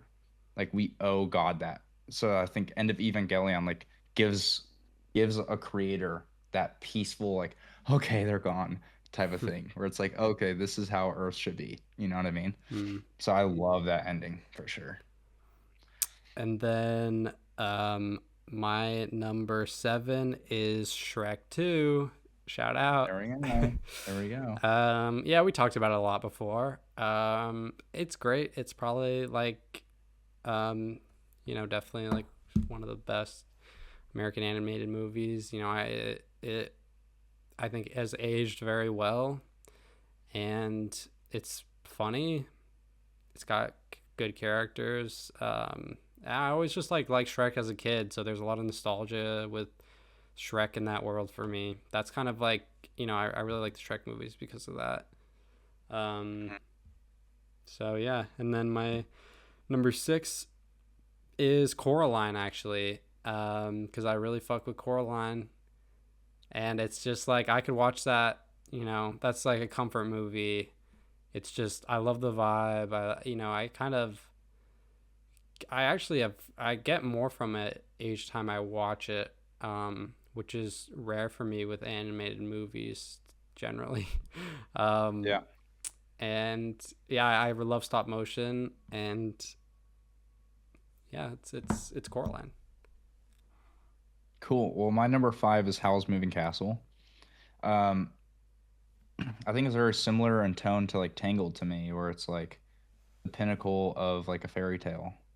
Um, but I never grew up with Miyazaki, so I kind of was watching it in my high school years, Me too. and it kind of gave me the feeling of like as a kid, like the movies that I grew up as a kid. I couldn't get that anymore from any other movie other than Miyazaki. Like Miyazaki gave me that fairy tale feeling again, made me feel like a kid. So I love Howl's Moving Castle. I just love the whole concept of it. It's very similar to Tangled to me. Like I'd love to do like a double feature of that. Yeah. Like that sounds cool.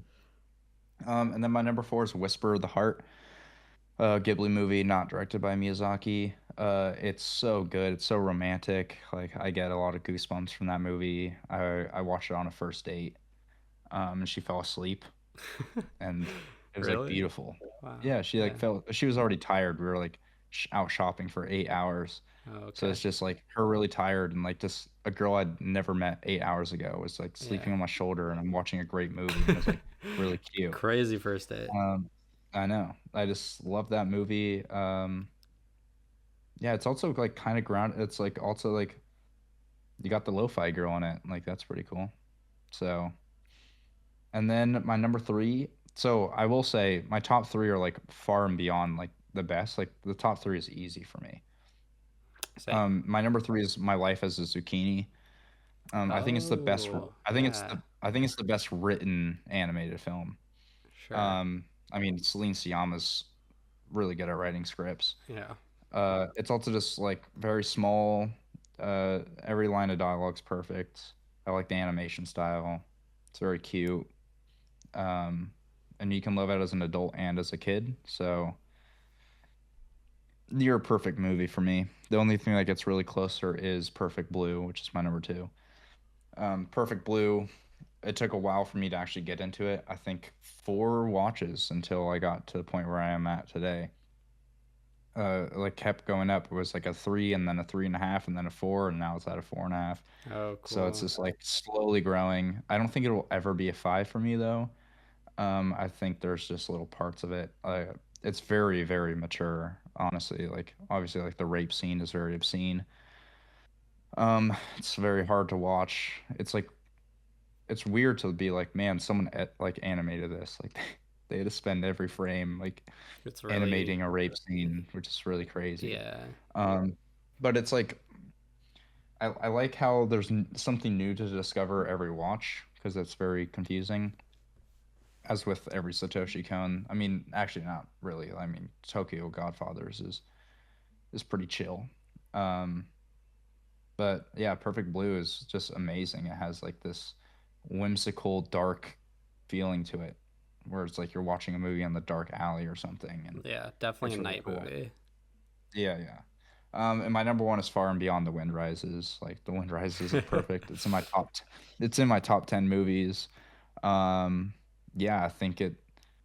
I get goosebumps and butterflies from that movie in many ways. Like every scene, uh, the animation is like top tier. Like the time that they spent on this movie, obviously, like you talk about that one scene that took them like a year and a half for like 4 seconds.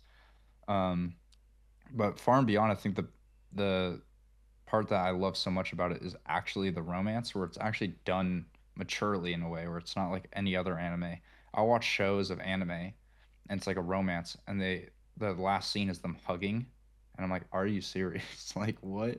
Like in Wind Rises is like a mature relationship where they're kissing very sweetly or she's sleeping and he's working and they're holding Yeah. There. hands. I Like mean, those scenes there's an are implied sex scene in the movie, yeah, which is, yeah. they don't It's like show it, but it's so perfectly done and mature to just the right amount. It's like very grounded in reality, but also like they have like these fantastical moments that kind of fit in well. Um, Great animation, great clouds, great grass, yeah. great score. It's just an amazing movie. It's far and beyond my favorite animated for sure. I need to revisit soon for sure. Yeah.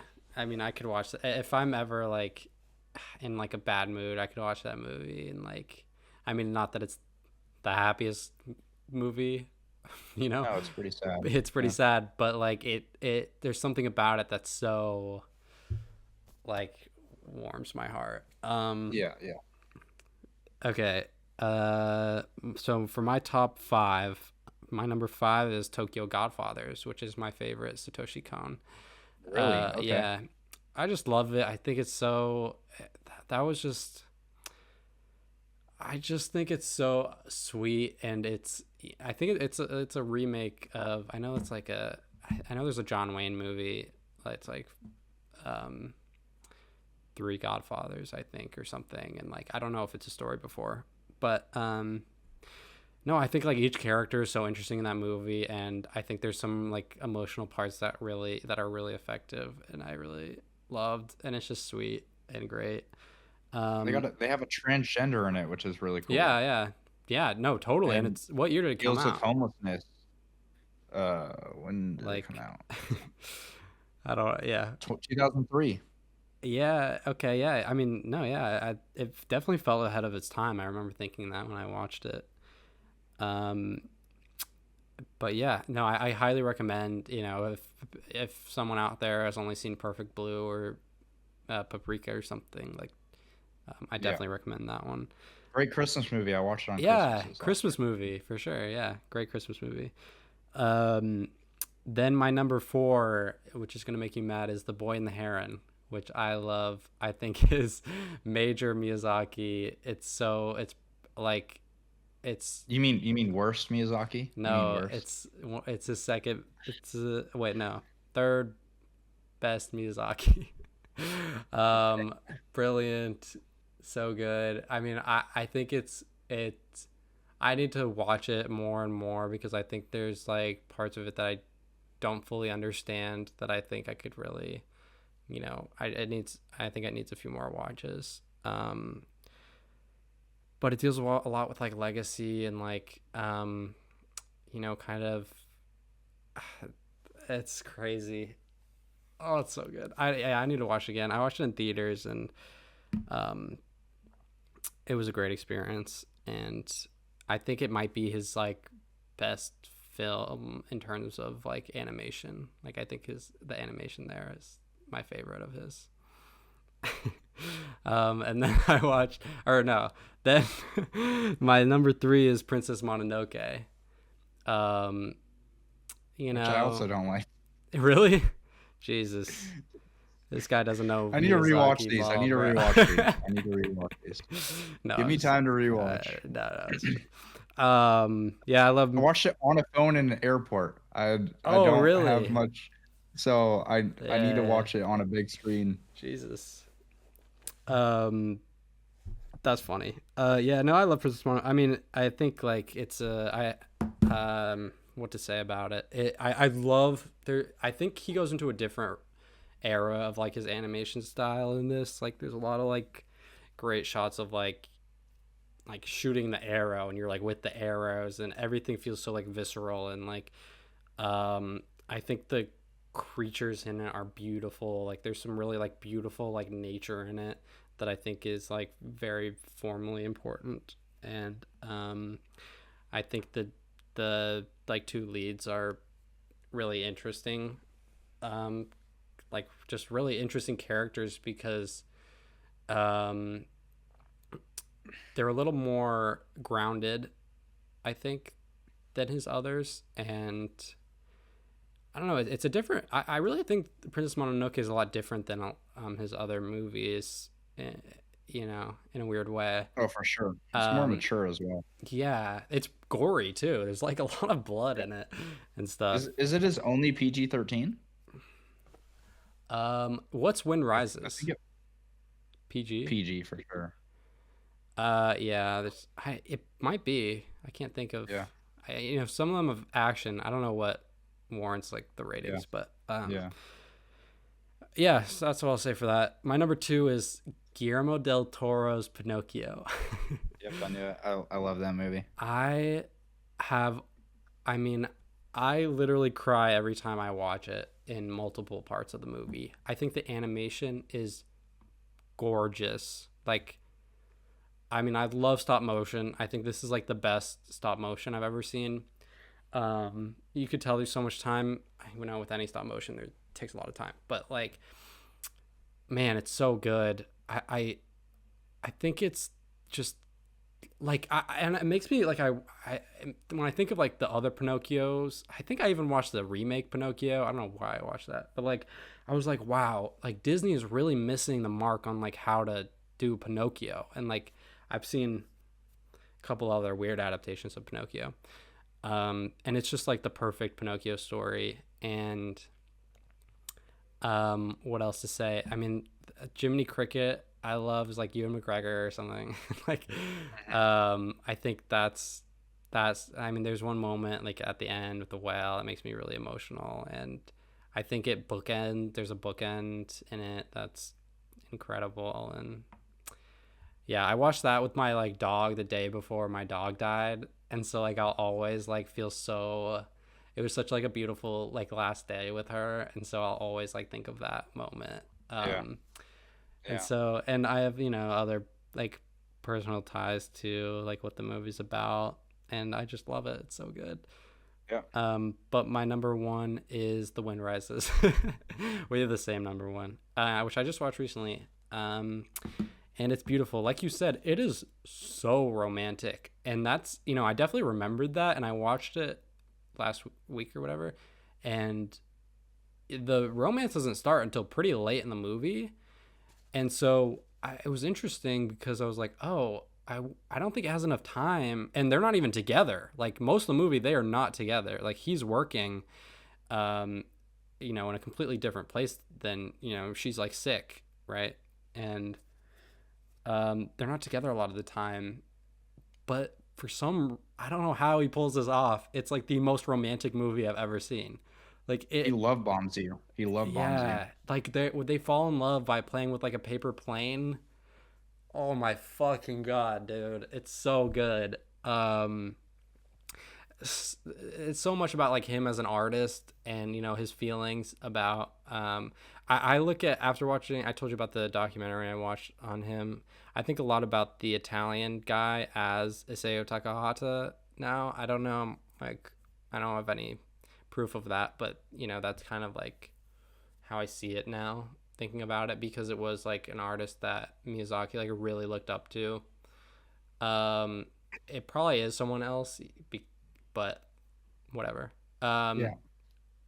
and I love that character, the Italian guy, and like the dream sequences he has with him are beautiful. And yeah, there's a scene where you talked about it, but he's working and like drawing up plans, and he's staying with his sick wife, and they just like hold each other's like hand while he keeps working, and he, you know, they say something like, "Do you need both hands?" And he's like, I'm like the best person. I'm the only person that can write with one hand this good, something like that. Whatever. Um, and then they just like spend the whole night together. Like just she's asleep and he's working, and Yeah. it has a lot of moments like that. There's a moment where he completely rushes home from his job, and he takes the train, and he's just like rushing home because he heard his wife, like something bad happened to her. And he just rushes in and doesn't say anything, and just like rushes her bed and like hugs her so tight. And it's the most like I like almost started just like bawling right there. Like it's the sweetest movie. um yeah, please go watch that movie if you haven't seen it. It's Miyazaki's best. It's the best animated movie. Yep. Watchlist Yep. podcast approved. Yeah. I think that's what we connected on pretty early. I think we both found out that we loved Wind Rises. And I remember telling you that. You're like, oh, really? Because I feel like it's Right, not like a, yeah. I think it's like not a popular take because people are like, oh, No, Spirited I Away don't is the think I've best. met anyone else who's seen that movie. Like I was in Japan taking a tour of Studio Ghibli, like the town where maybe he lives or something like that, and there's like the Studio Ghibli cafe, and and then basically we just kind of did the tour to get into the Studio Ghibli museum, which is awesome. Um and the tour guide is like, that's it's about Studio Ghibli and anime in general, I guess. And he was like, "Oh, what's your favorite movie?" And I was like, "Oh, The Wind Rises is my favorite. Like that's my favorite one." He's like, "Oh, I've never heard of that." I was like, "What? Like you're Damn. doing this tour and you don't even know?" Yeah, I don't. The job probably might not require that, but I was just that's We surprising should to we me. should move to Tokyo and be tour I know guides we got to because I take feel his like job. we might know more than them. Yeah. Okay, so we're gonna go straight into a quick review of what we were recommended last week. So Luke recommended me Bamboozled, which I fucking loved, dude. I Good. loved it. Yeah, I said it I could have almost gave gone it, either way. You see what I mean? yeah, I almost gave it a 4.5. Oh, cool. Um, except like the last 20 minutes weren't what I wanted, I guess. I Like, I was expecting this, and is it the violence? Was the violence jarring? no, it wasn't really the violence. It's like the lack of comedy, kind of like blew. Like, I'm fine with the It violence at the end. Like the okay. very end scene, I'm fine with, but it's like the actual like the movie is hilarious. Yeah, yeah. Like I was dying laughing for like an hour and a half straight, and then like it kind of just like discards that in like the last act or something. And I was like, oh, where's that comedy? I guess it's supposed to like take that tonal switch, which I understand why it takes a tonal switch. It just was like way too jarring for me, I guess. Yeah, I'm yeah. fine with the violence. I think it's really funny. I think it's really damning as well. Like it's a really damning movie of like the excessive use of like blackface, um, especially like towards the end with like the whole crowd Yep. wearing blackface and like them like it's like fine to say the N word now. They're chanting the Um, N word as they come out onto stage. yeah, it's like Yeah. whoa, like what the hell is going on? Um, I love I love De La Cruz. Is that his Delacroix. name? De La Croix. I love Pierre him. Delacroix. So I actually think Damon Wayans has a stupendous performance. Like It that is a is. really good performance. Incredible I love performance. I love his like accent and shit. Like his accent's so cool. It's so good. Um, Jada Pinkett Smith's really good in it. Yeah. The two guys are cool, but they kind of seem like kind of off to the side a little bit for the whole movie. I know it's like kind of based off of like them getting big. I didn't really feel their impact as much as like Jada or Delacroix or whatever. Um, yeah, and I love Michael Rappaport in it. He's playing himself. He's really funny. Yeah. Yeah, I thought it was a great. I thought it was really entertaining. I had a blast watching it. So yeah, I love Bamboozled. I also fucking love the poster. First of all, Oh the yeah. poster is amazing. I love the colors. I was like, man, we should change our orange closer to bamboozled colors. Like, it's pretty cool. So yeah, I love the movie. It's really hard. It's like I'm like trying to think of like how to describe the movie. It's like a really hard It's a movie for me to satire. describe. Um, It's like it starts by I also defining just I love satire. this is I was mentioning it earlier. Like this is why I love Sing 2, of like just building a one's a little better, but like building like a building something on screen is really cool. Like them building this TV show from square one is like really cool. I loved seeing like the progression of it and like everyone's reactions to how it's getting big. hmm Like Pierre, like in particular, is a very interesting character to me because he's black himself, but his voice is so white. Like he's totally Well, like a white guy. his name as well. Yeah, his name as well. Like It's he's not like a his very real name. whitewashed guy. Yeah, They mention it exactly. once where his name is I forget, but it's something a lot more normal, and his name sounds very European, and yeah, he's doing like a white accent.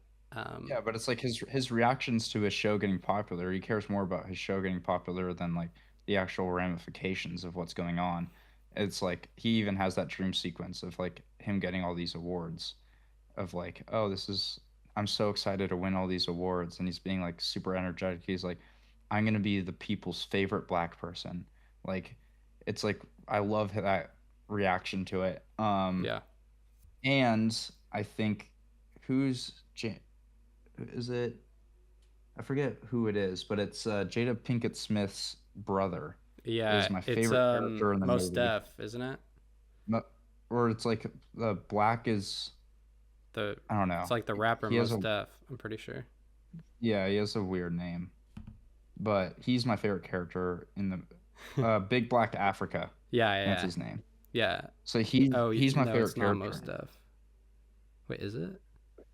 Yeah, it No, is. it's It Big Black is. Africa. No, no, but like he's a famous rapper. Yeah, But yeah. yeah, But he's my favorite character for sure. Uh, all his lines, like he has a very extended scene with him talking with Jada Pinkett Smith towards the beginning, and I right. loved that scene. I was like, Yeah, man, this guy's super cool. So yeah, I loved the movie. It was really, really, really fun for sure. yeah. What do you think about the montage at the end? I actually I loved the It's montage. I incredible. was like, oh, it's so sick. Yeah, I think that's Yeah, like, and Spike does that in other movies as well. But I think that's like, it's so, and he uses it differently. I mean, I wrote a paper about this movie and Black Klansman. That was very long, and so I feel that I know a lot about Bamboozled. And I think what's so interesting about like the montage in Bamboozled, obviously very powerful. And then Spike Lee even said like this is the most powerful filmmaking I've done so far. Is that montage, and it's because it's so long. It really goes very long, to the point where you're watching it and it's obviously very uncomfortable, and you're like, holy shit, this is like a real thing that keeps going. But then it's like, and there's so much of it, and it shows clips of like Judy Garland doing blackface, and this woman being, this white woman putting on blackface and being like, I wanted to look good tonight. Like, there goes that dream, and puts it on, and it's like horrifying. And they show clips from Birth of a Nation. There's even a reference to, it's a crazy thing that that is in the movie, is in like the middle of it, it cuts to Bill Clinton watching the Mantan show, the show in the film that is very racist, in the White House, clapping and laughing to it, saying like, I like this, which is a reference. I interpret it as a reference to when The Birth of a Nation was shown at the White House, which is a infamous movie that glorifies the Ku Klux Klan. And it was played at the White House by President Woodrow Wilson, I believe. And it was like the first like screening at the White House. And that's a very like important thing in film history. And I think Spike is doing a nod at that with Bill Clinton loving this show. Yeah. And yeah, I lost my train of thought, but yeah. Do you think it's telling that Gaspar Noé loves Birth of a Nation? I did not know that. In the movie Love, like he has posters of Birth of a Nation like Interesting. twice or Like three times. in a way that he is endorsing it. Yeah, it's just like a normal. It's like right next to like a Scarface poster. Like it's just like normal. Like it's Well, normal like posting it up. It's so funny. interesting. I mean, Also, I interpreted it like he likes the movie because I'm like I interesting. wouldn't put it past Gasper. Like there's no way. That seems like such a Gasper movie for sure. Oh God, yeah.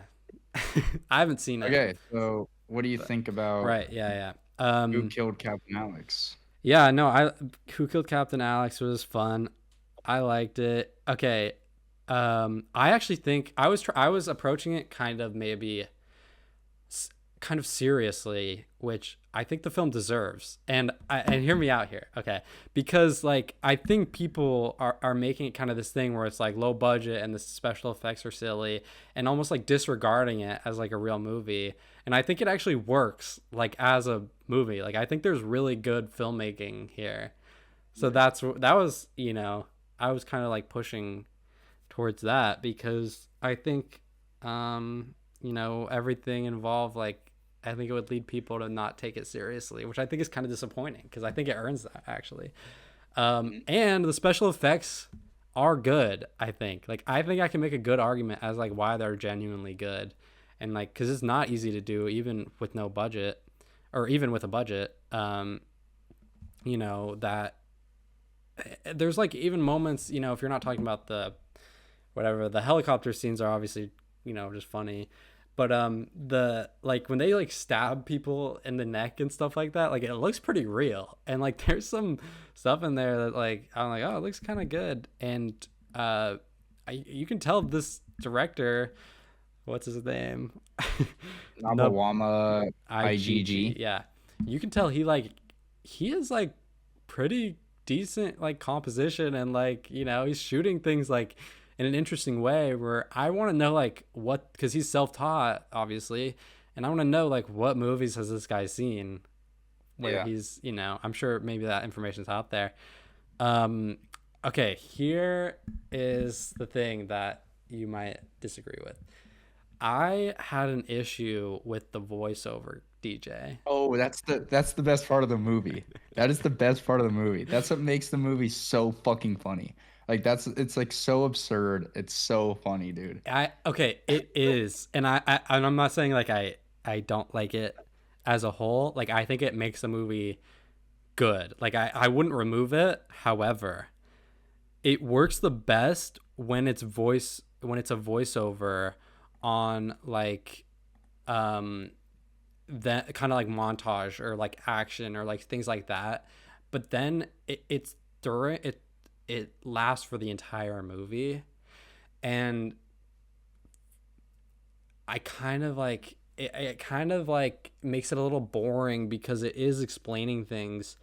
And I think part of like me interacting with movies is, I don't think voiceover kind of works a lot of the time with like, the like visual storytelling, obviously. And so I think it's fine, like, because I think it's stylistic to the point where like it works. But then when they're talking, like people are having conversations and then he's voiceovering that, it gets a little annoying where I'm like just trying to follow them.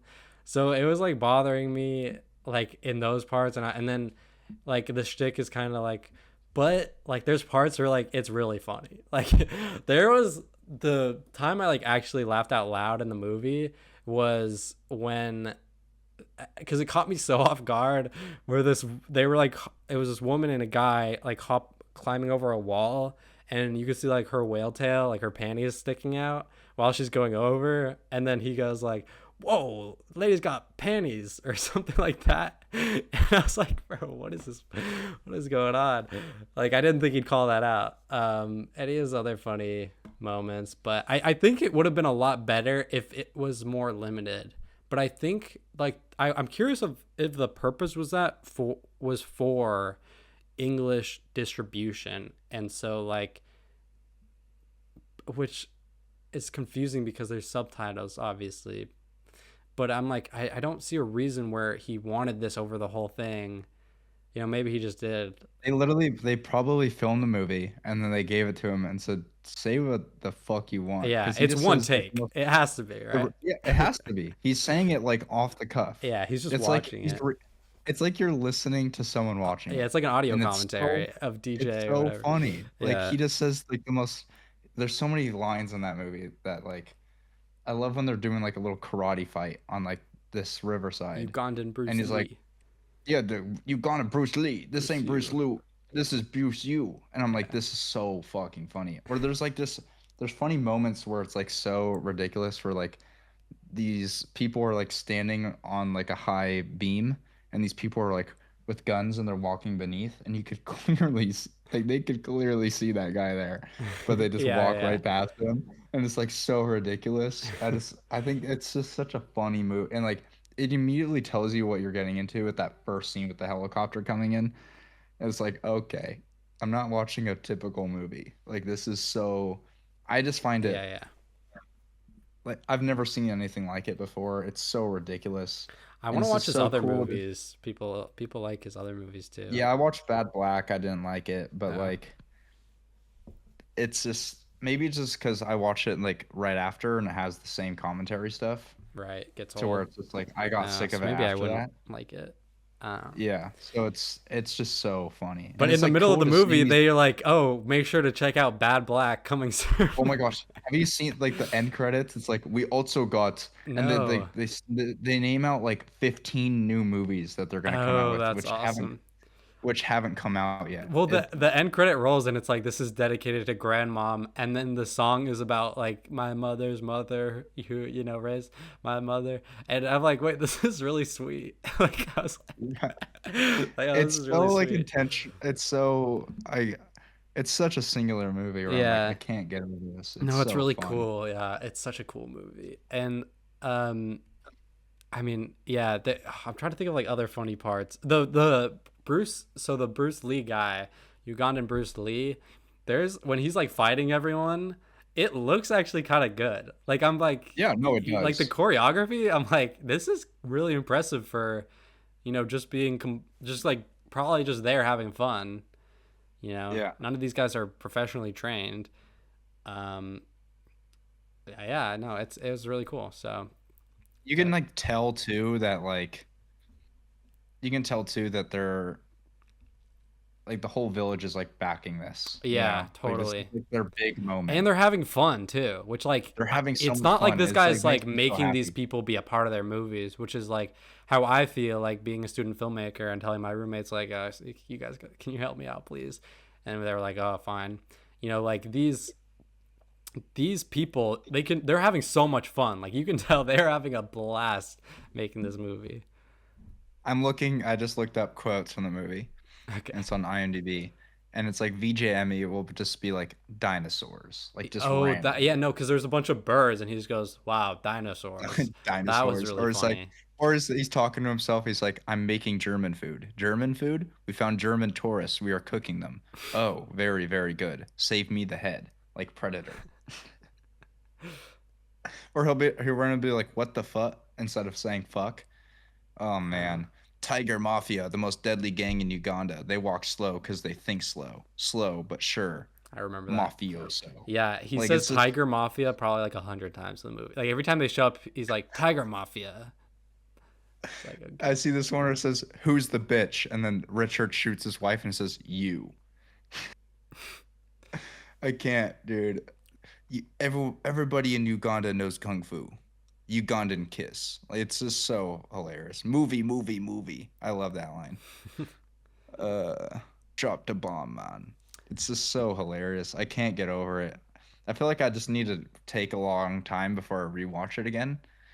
But I like how they call it Wakaliwood.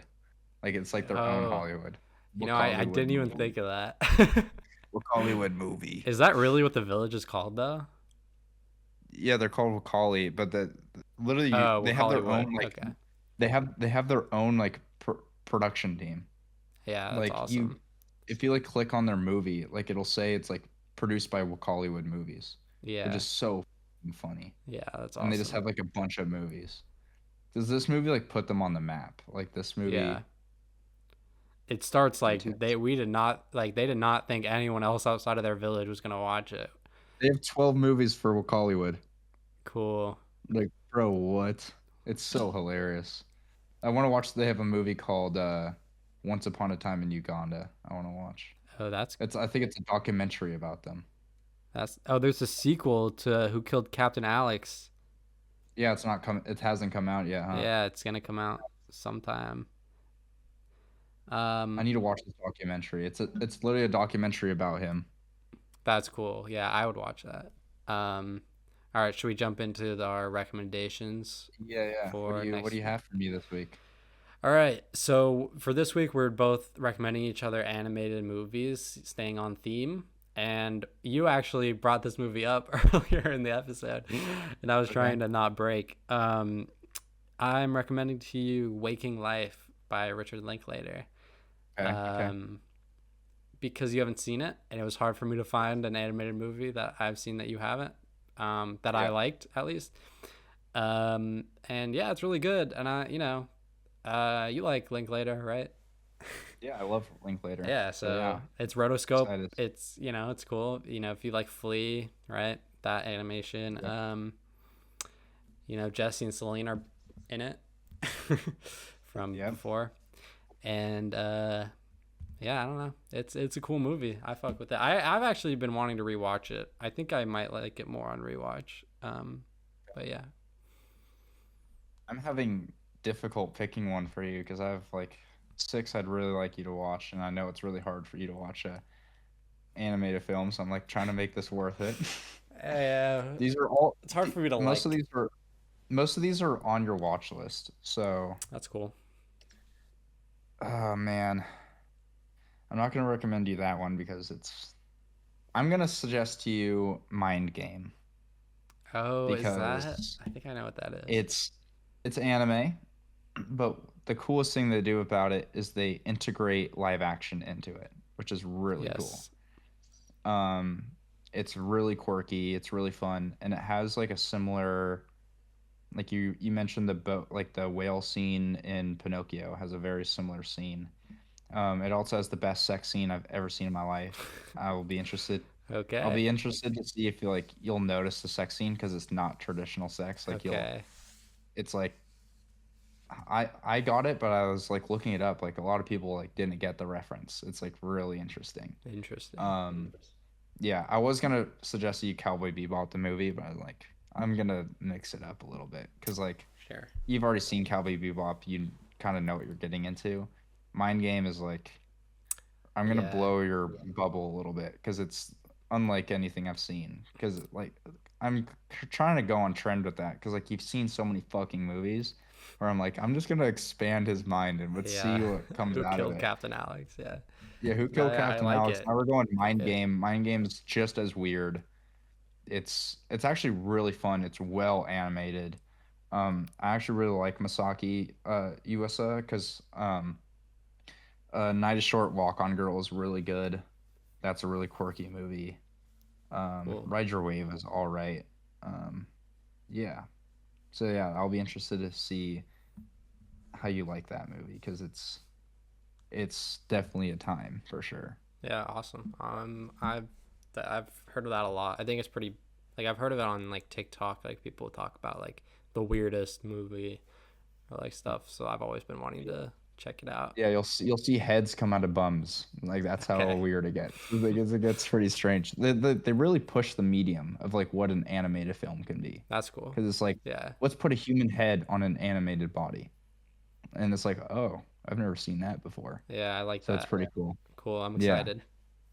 So this was episode 4, very animated based. Yep. We're glad to get it out of our system.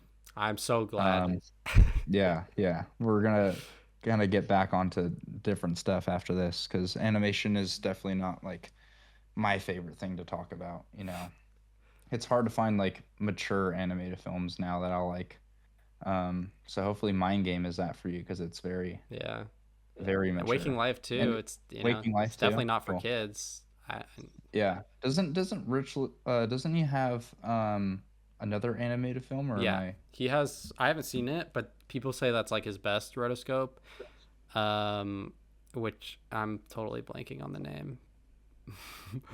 I think he it's has Apollo Scanner 10. Darkly. Yeah, yeah, Scanner Scanner Darkly. Darkly, but also Apollo 10 and a half. Yeah, I love that Um, movie. That movie's good. so yeah, I think that's it. Okay, I'm excited for this movie. Yeah, Ethan Hawke, oh my god, yeah. there's a And lot of Steven Soderbergh's in yeah. it. Steven Soderbergh's in it. Wow, that's nice. And Lorelai Linklater, is this his daughter? Yeah, that's probably his daughter. Cool, cool. Okay, well, I gotta go. I'm hosting a big party with like 10 of us. We're watching a movie. We have Oh no yeah, clue what we're gonna watch, you so don't I know. don't know. I Shit. have no because I need to find a movie that like encompasses everyone's taste. I can't say Yeah. like, oh, let's watch Satan Tango. I can't be like, Bro, here's some niche watch shit. Porco Rosso. Oh, that's a good call. Yeah, get some people on that. Or we'll watch Waking Life, maybe. There you go. Okay, cool. All I right. gotta go, so Yep. All we'll right. see you Thanks guys for listening. next week. Yeah. Yep. Bye.